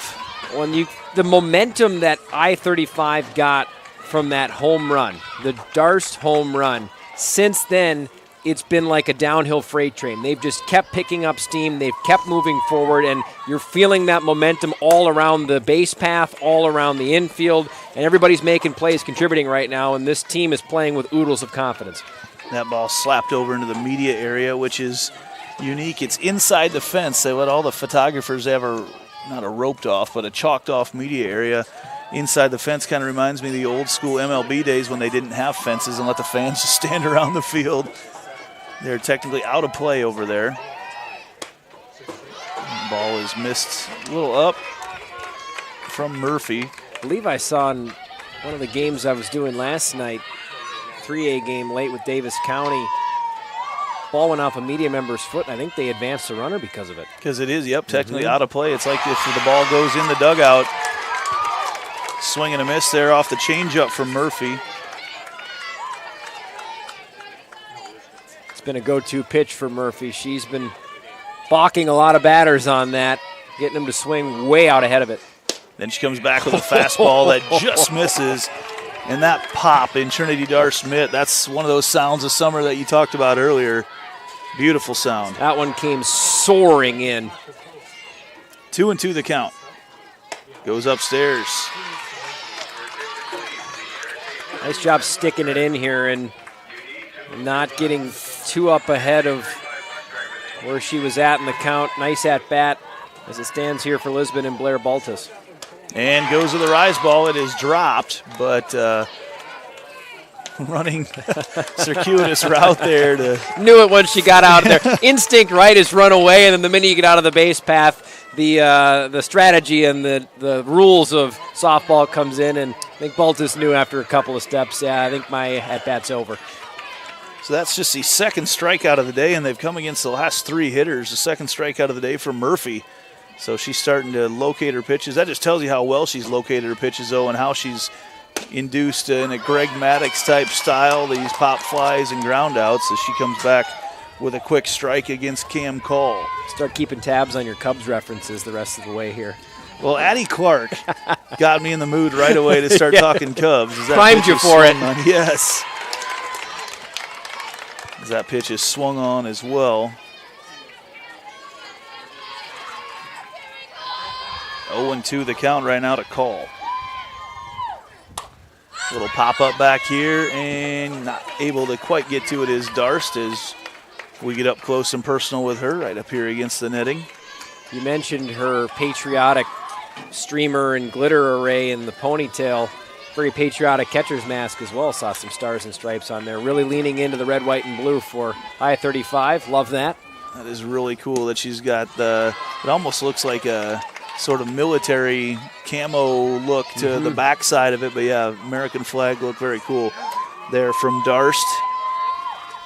Nice graphics package on her helmet. There, a little fastball over there to third base. McCudden picks it up and rifles it across. McCudden throws a dart across the infield to a stretching Larry and makes the play. And the defense behind Katie Murphy continues to perform for her. We head to the top of the sixth. I-35 going to try to add to their lead right here on the IGHSAU Digital Network.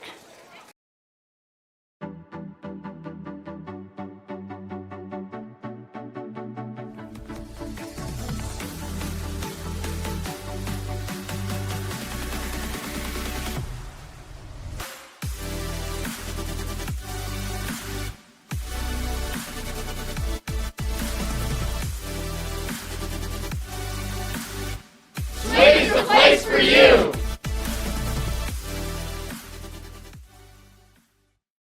Here in Greater Des Moines, we're the unexpected sports mecca that feels like home.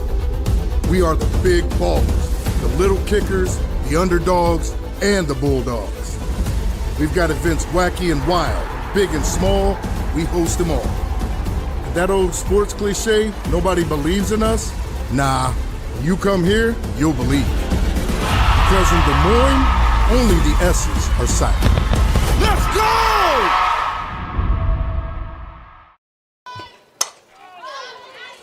Katie Murphy's first pitch is muscled out there to Addie Clark at second base for a one pitch, one out start to the top of the sixth. Second time Murphy's popped out to the two bag. Cora Keller, who's 1 for 2 on the day, steps in as well. There's probably one of the shorter players we've seen step up to the plate here at the tournament. And she was the start of that small ball inning I-35 had. Gets brushed back right away.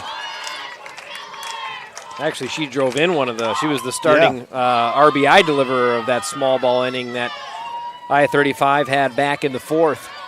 Keller, just a sophomore, hacks that one out to her counterpart in left field, and actually going out to make the play is Robinson from short. And just like that, Riley Allgood working on a quick inning. A little too much air under that one, similar to the previous hit she had where she just stoked one out towards the second base bag. That one was pretty simple, though, for the shortstop, Peyton Robinson.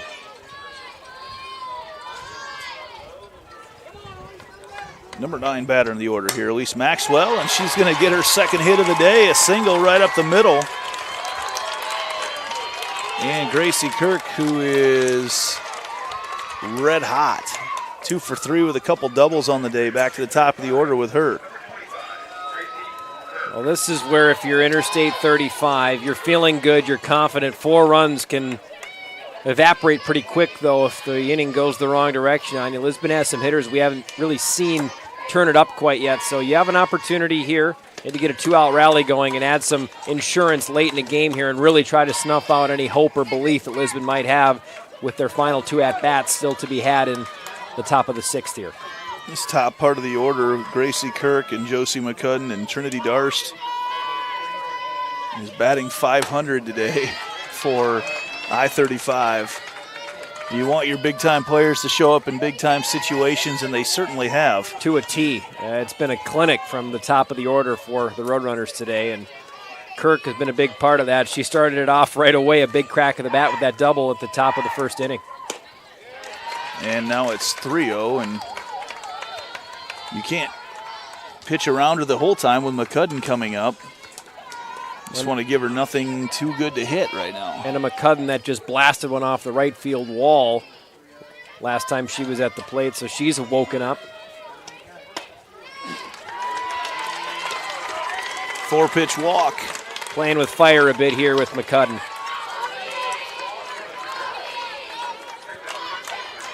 McCudden got knocked down by the strikeout for Allgood here in the second batter of the game today, and since then has hit some pretty solid softballs. She steps up now with runners on first and second.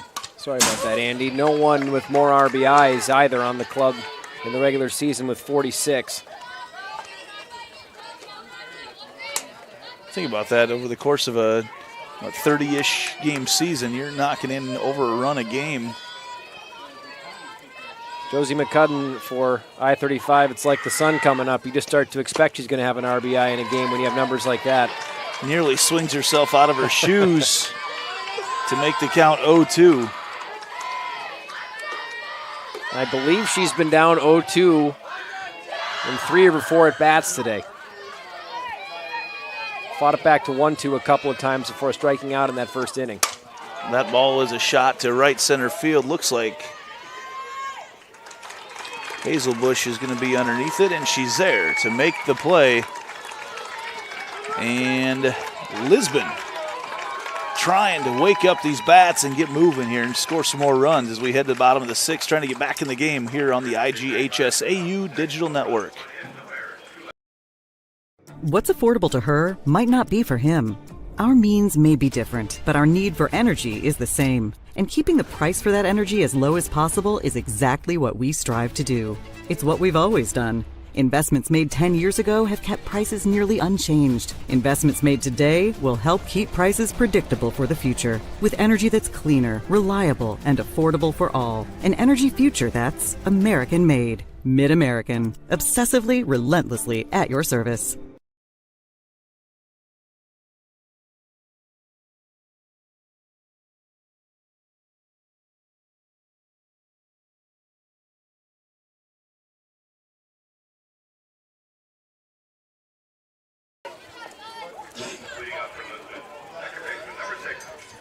Addie Clark going to lead things off for Lisbon here in the bottom of the 6th.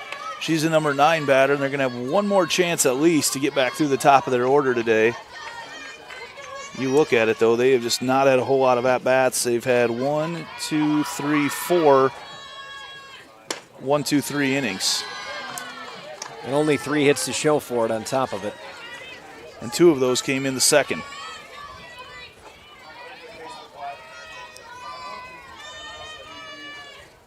And one of them went to a double play right after that. So great pitching performance here today from Katie Murphy. 1-1 the count right now to Addie Clark. Little drop ball there, right back to Murphy on the little Baltimore chop. And gets the out and back to the top of the order with Peyton Robinson. Robinson's been quiet today, came in batting just under 500 on the year. She's 0 for 2. If you're looking at this from a lineup perspective, this is where it has to happen right here. Not that you can't get some help once you get deeper into the lineup, but you have to get some spark from your big players. We've talked about it. I-35 has seen their big batters show up and deliver in these big moments. Lisbon has not seen that yet. Peyton Robinson is one of the players that they've counted on all season long to deliver, and this is a huge moment for her. Fouls that one off, makes the count 1-1. Right now, the top 3 in the order for Lisbon, currently 1 for 6 on the day. And you just want to feel like they're going to catch fire here very soon. 1-1 the count, but man, Katie Murphy has been good today, and now timeout asked for and received there from Robinson. That pitch hacked out into right field, and that's going to drop. That's going to get down. And that's actually going to sneak by Kelsey Morris.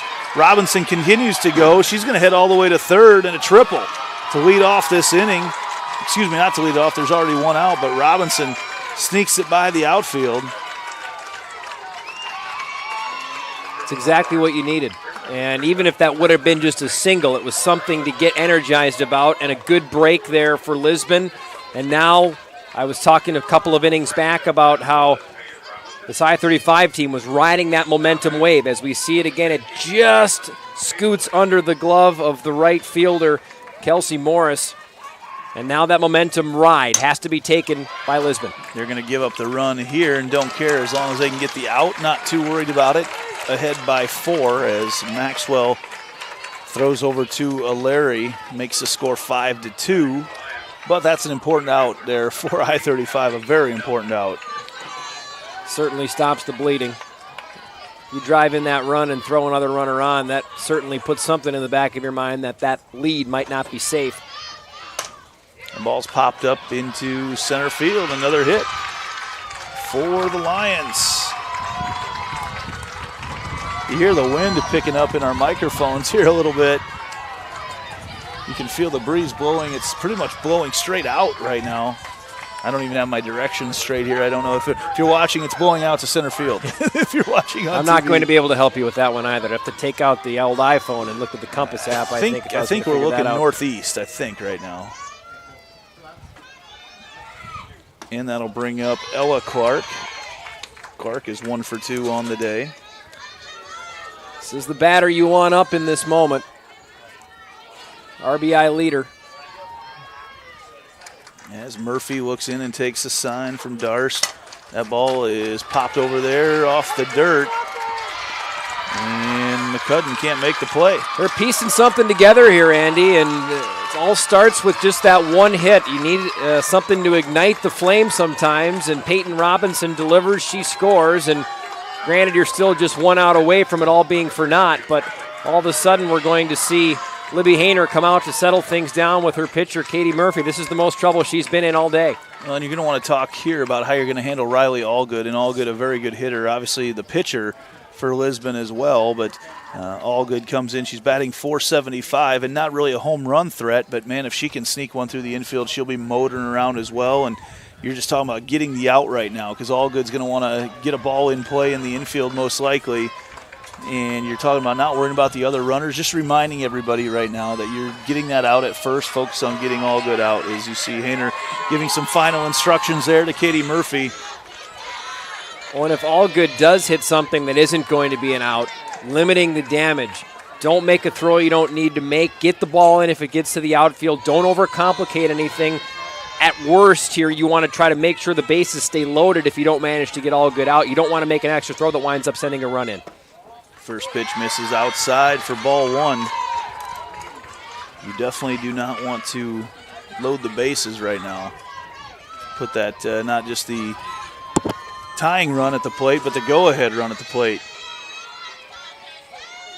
All good smashes that one to the gap. That's going to score one for sure. Probably going to score two. No, Bob Bunting holds up the runner at second base. He's going to hold Clark, or at third, excuse me, holds Clark up there. All good and safe with an RBI double. Brought to you by Kruger Seeds, and how about that work from All Good? Senior leadership when your team needs it most. In high school sports, you look to your seniors, and All Good, as we've talked about, has been in this moment before. She was a part of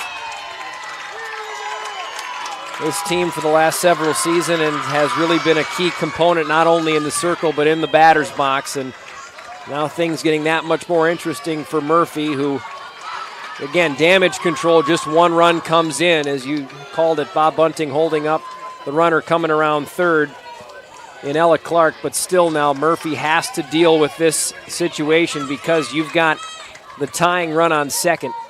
Gabby Molman comes in to run in our IMT insurance substitution. And that's going to bring around two and tie it up. Look out. Wow. Felt like such a sure-footed game for I-35. They had everything cooking. Their defense was flawless. Their pitching was dialed in. And in the blink of an eye, this game has been tied. This at-bat, superb. Opposite way hit from Addie Peterson, her second RBI hit of the day. This time she drives in two. A gigantic moment of this game. And Addie Peterson dialing it in for a huge hit. And Lisbon's right back into this one, and it gets super interesting now. Well, you mentioned this is going to be the last time that we went through the top part of the order for Lisbon. And they came through with a triple and a single, and now 4 hits and an error in this inning have led to 4 runs. And the go-ahead runner is on the base paths with Blair Baltus up to the plate. And even just one error, one slip, and this is what happens. It's why you see teams like this, they don't commit many errors. Only one on either, or 2 total, one on either side of the diamond today. But both times those errors have costed runs, both for I-35 and for Lisbon. And unfortunately for the Roadrunners, it's come in a very crucial juncture of the game. That pitch misses outside from Murphy, and now it's 2-0 to Baltus, who no doubt has seen situations like this in her many years of playing the game. That ball right over there, and Murphy picks it up and throws it across to Larry. Got ourselves a ball game. Definitely do. Stay tuned. Call your friends, send them the link. Get them watching the IGHSAU Digital Network as we head to the 7th, all tied at 5. Hello, I'm Brent Johnson, an Iowa farmer from Calhoun County and president of the Iowa Farm Bureau. As proud title sponsor of the state softball tournament, the Iowa Farm Bureau is dedicated to creating a vibrant future for Iowa through partnerships and programs that help cultivate individuals with great character, a strong work ethic, and exceptional leadership skills. Making it to the state tournament is a great accomplishment that takes a lot of support. That's why we provide millions of dollars in awards, grants, and scholarships that recognize athletic and academic excellence. The well-being of Iowa students is also very important to Farm Bureau.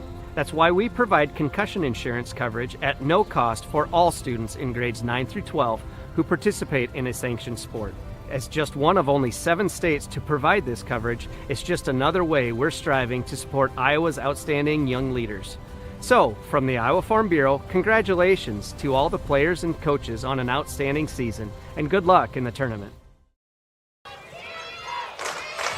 Lisbon coming off a 4-run bottom of the 6th, goes back on defense right now, and they have been reignited over there in Lynn County as Trinity Darst steps up to the plate for I-35. She had the biggest shot of the day so far, a home run to straightaway center, a 3-run shot to give the early lead to the Roadrunners. Good finishers Lisbon's been with runners in scoring position today. Both teams been very good about it, just not a whole lot of base runners left on. Darst watches the first pitch on the upper part of the zone for a strike. Lisbon only had 3 hits coming into that inning, too. Doubled up on that in a hurry, coming into the 7th, now 7-9 on the day for the Roadrunners, and in desperate need of a 10th here, trying to reclaim the lead that felt so certain there for a long stretch of this softball game. Yeah, they've led for a lot of innings. That pitch misses low and away. 1-1 now to Darst. And that just barely catches the outside corner. Rembrandt painted on the outside corner there. 1-2. You can feel the tension in the crowd right now. That pitch popped up. That pitch felt like something Darst could have done something with. A little behind on it. But such a powerful swing. Really drives the ball. We talked about the length of that homer that went off one of the food trucks in deep, deep left field. But really gets her hips through with some authority. That ball's popped up right back into us. Allgood doing a really nice job right now of really circumnavigating the zone. Low and away, high and inside, low and inside. Threw one down the middle on the first pitch to get that first pitch strike. It's been an impressive performance with obviously a very lethal hitter in Darst. Here's the 1-2 in the dirt. Darst wanted it, a little drop ball action.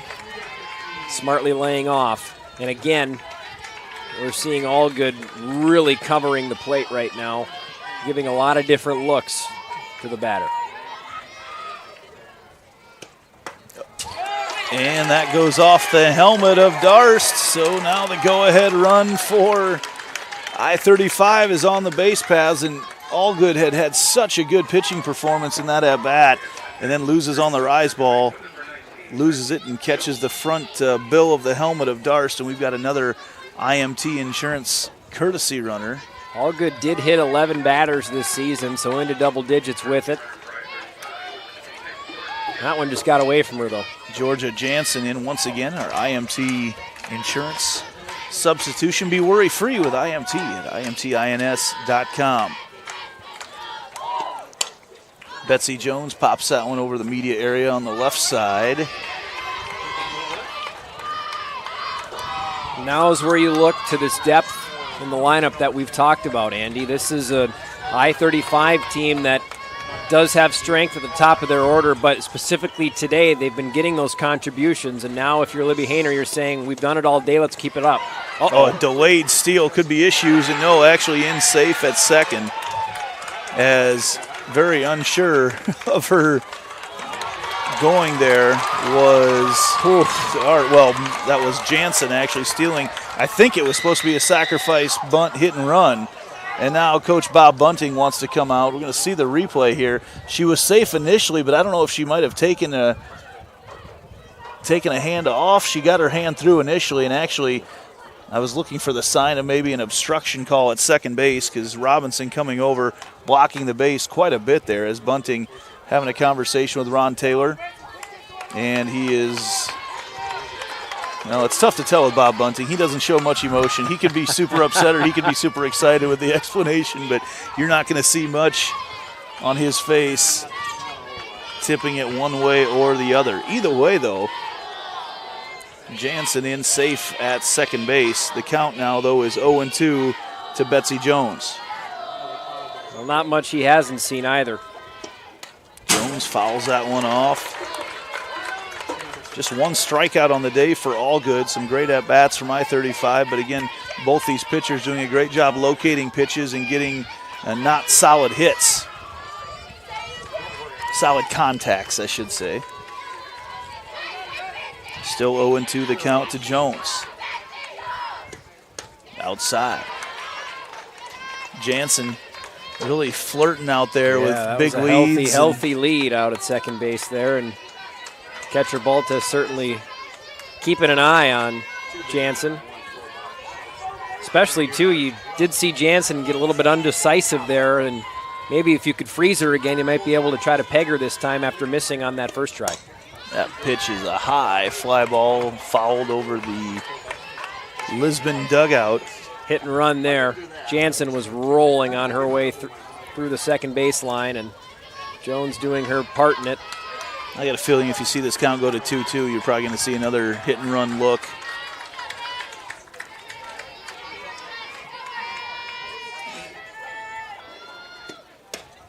Upstairs, 2-2. What a great take. That didn't miss by much. I think this is your chance. We'll see what Coach Hayner decides to go with right now. No sign coming in as they look down, so it's a swing away right now for Jones. And she misses for strike 3. Boy, ice water from Riley Allgood there. Everything on the line, just at the time, not an out on the board, and you come in with a great pitch inside and catch Jones napping. She was a little late on it. That is just tremendous pitching from the senior. And now Shaylee Dixon, who's 1 for 3 on the day, the designated player. All eyes from Lisbon over to their dugout, getting the pitch call.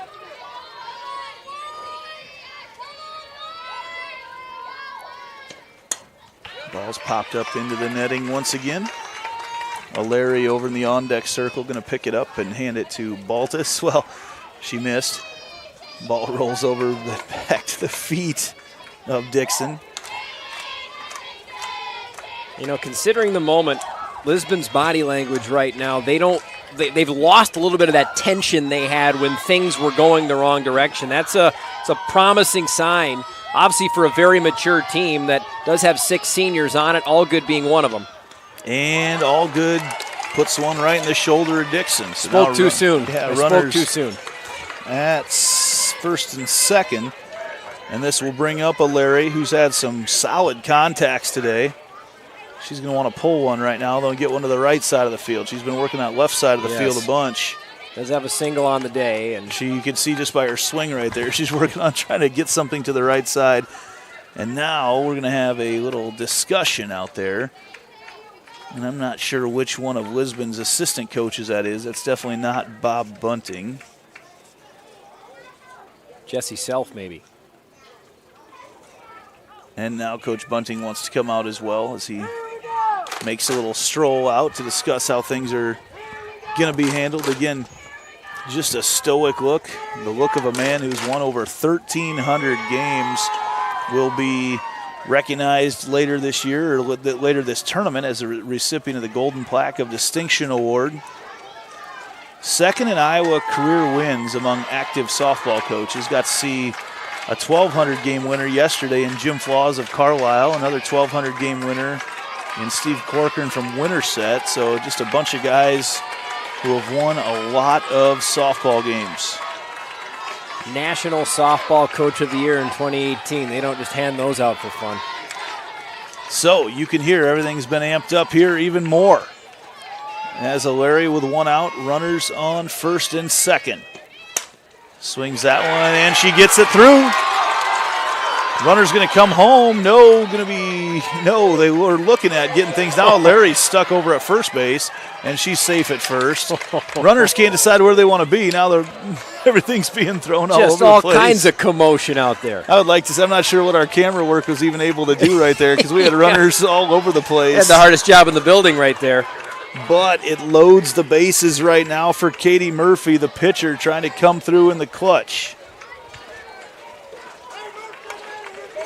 Second hit of the day for Katie O'Leary.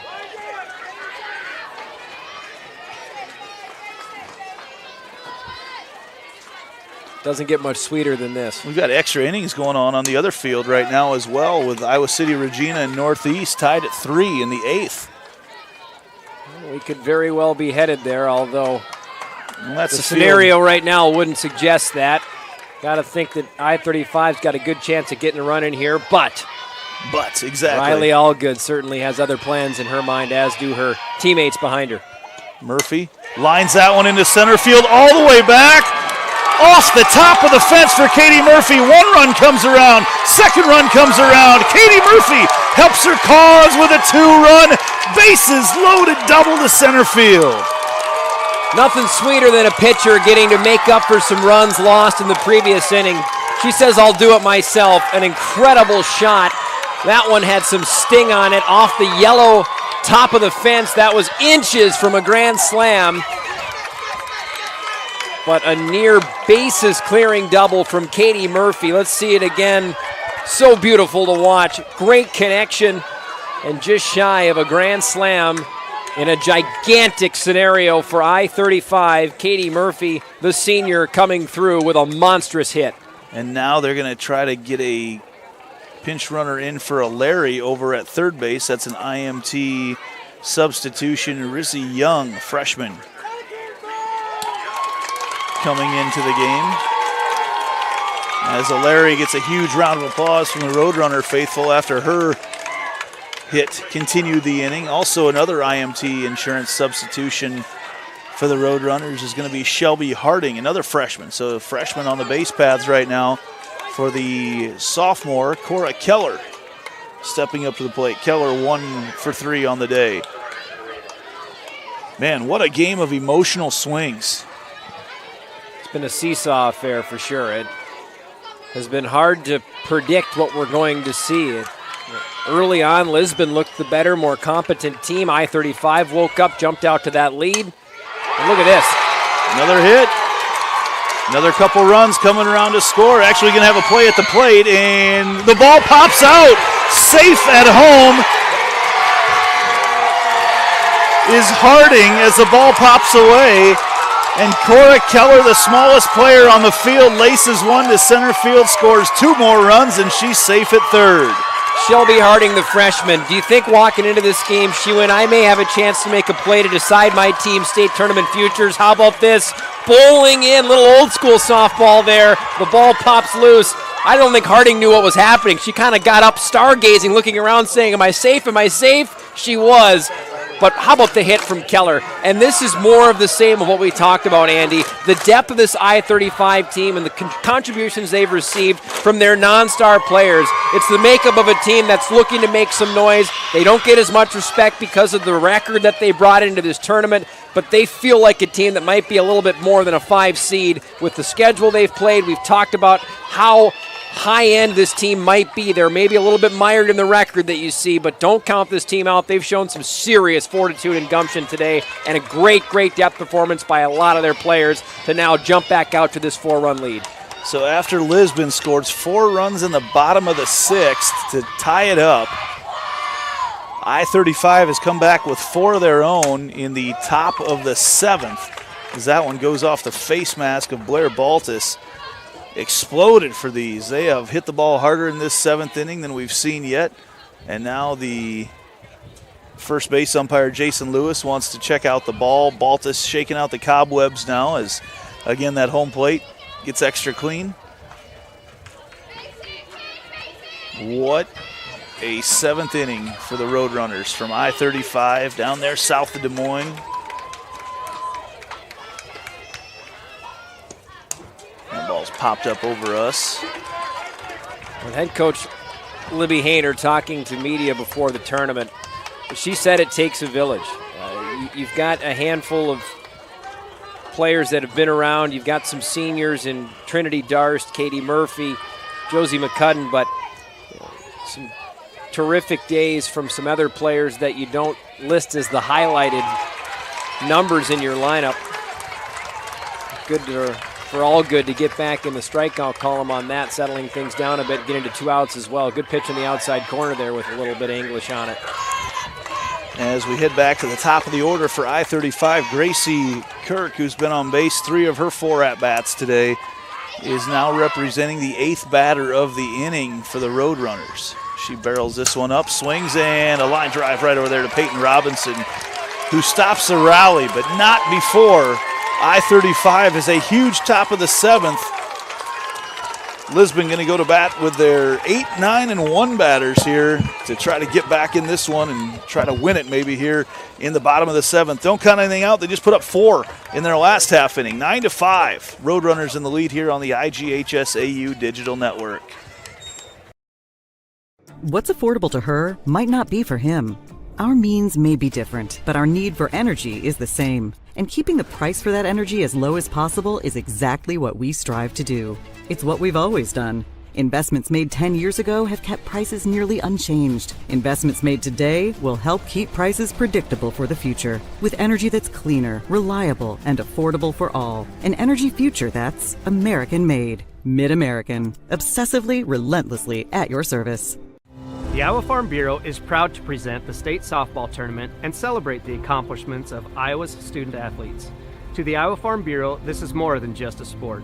It's hometown pride, it's hopes and dreams, it's our future leaders. It's a reason to do more and be more. And it's that farm-strong spirit that can only be found in Iowa. Congratulations to the student athletes and coaches on an outstanding softball season. And remember, today's successes are just the beginning of tomorrow's achievements. So Cam Call, Addie Clark, and Peyton Robinson gonna try to create the comeback here for the number 4 seed Lisbon Lions. As that first pitch slapped out there to right, and that's the way to do it. Starting off with a hit from Call. And what that guarantees is a couple more batters at the top part of the lineup going to come through. Eerily similar to how Peyton Robinson started the 6th inning rally from Lisbon. The only difference, the right fielder for I-35 able to settle that ball down, and Kelsey Morris and not allow for an extra base hit, but that's a good sign for Lisbon. That's exactly what you need to kick things off. Addie Clark swings, and that ball is hacked into right center field and over the head of the center fielder, Gracie Kirk. 1 run's going to come around to score. Actually, no, they hold her up, and that's actually not a bad decision right now. You're not that out is worth not nearly as much as a run in this situation. No outs, no problem. You're in tall cotton right now. You're happy where you're at, and so no reason to force anything, but couldn't have drawn up a better start to the inning with your 8th and 9th hitters. You got 2 runners in scoring position, and you're heading into exactly the spot you want to be, the top of the order. And now you reload, though. If you're I-35, you're thinking about just getting outs. These runners don't mean a thing if you're I-35. You need those outs right now. Back up with the top of the order. Pitch is on the inside, and Iowa City Regina has taken a lead, the 4-3 lead. It's over. That's final in the 8th inning. Iowa City Regina won that game 4-3, so the number 1 seed stays in. Here's the 1-0. That misses just inside as well. Really trying to go low and inside on Robinson. The best hitter on this Lisbon team, one of the best hitters in the state of Iowa. Great situation here for Coach Bob Bunting. I'm sure this is exactly how he scripted everything out. Go into the bottom of the last inning, trailing by 4. With a legendary coach like that, you never know. He may have thought this is exactly where his team needed to be. Now maybe 4 down, but with your best batter up, runners in scoring position, the end of the game, I'm sure he'll take that. And that's a strike from Murphy on the 3-0 pitch.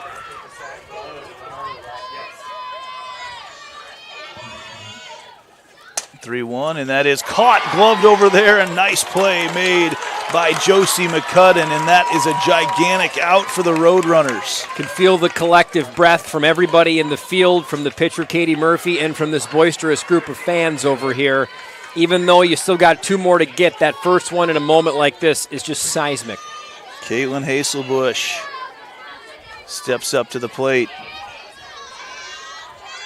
With runners on 2nd and 3rd. That ball is over there once again. McCudden's going to go home with it, and they tag him out at home.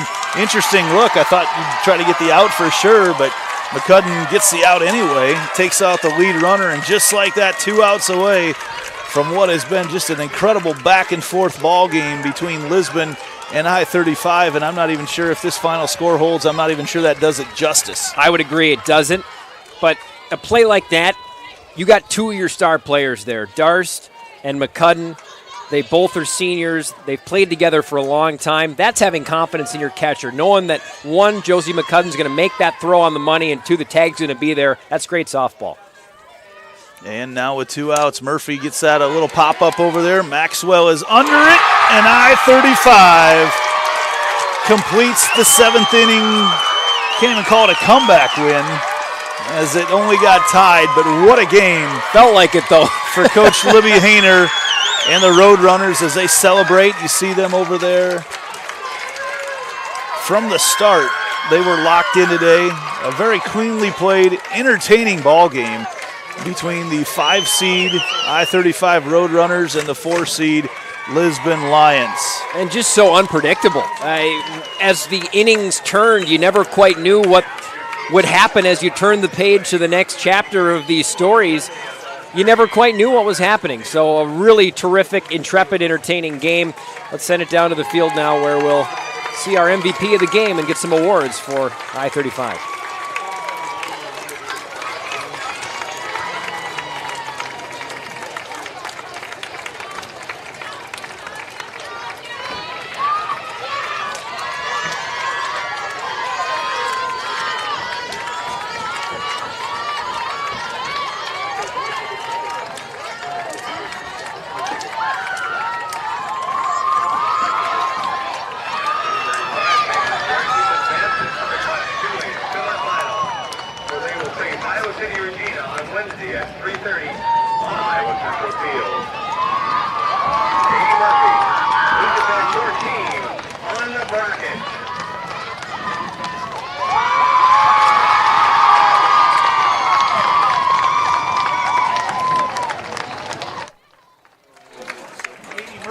Katie Murphy, the pitcher and the one who had the huge hit for I-35 there in the top of the 7th, propelled them on to the 9-5 victory. Been waiting all day to say this, but with a little beep beep, I-35, the Roadrunners, move on to the state semifinals, and for Class 2A, that will be played on Wednesday at 3:30, right back here at Iowa Central Field. Some closing thoughts from Ben Gislason. A really exciting game, a thrilling game at that. I really enjoyed it. And what really stood out was the depth. You had 8 players that had at least 1 hit, if not more, for I-35, 4 players that had at least 1 RBI or more. And that was where I-35 made their hay today. That's where they were separated from Lisbon. Lisbon got some contributions. It was a little more of the players you thought were going to be contributors for Lisbon. They played a really strong game. Both pitchers had some really nice performances, but also let a few things go away from them. Batting was what stood out to me, and the best batting team won today, and that was I-35. Stay tuned. We've still got a lot of softball to come your way the rest of the day and the rest of the week here on the IGHSAU Digital Network as the teams get prepared for this next game, or they prepare the field for Van Meter and, that'll be Central Springs and West Monona. That'll play here next on this Iowa Central field. For Ben Gislason, I'm Andy Pollack. It's been another production here on the IGHSAU Digital Network.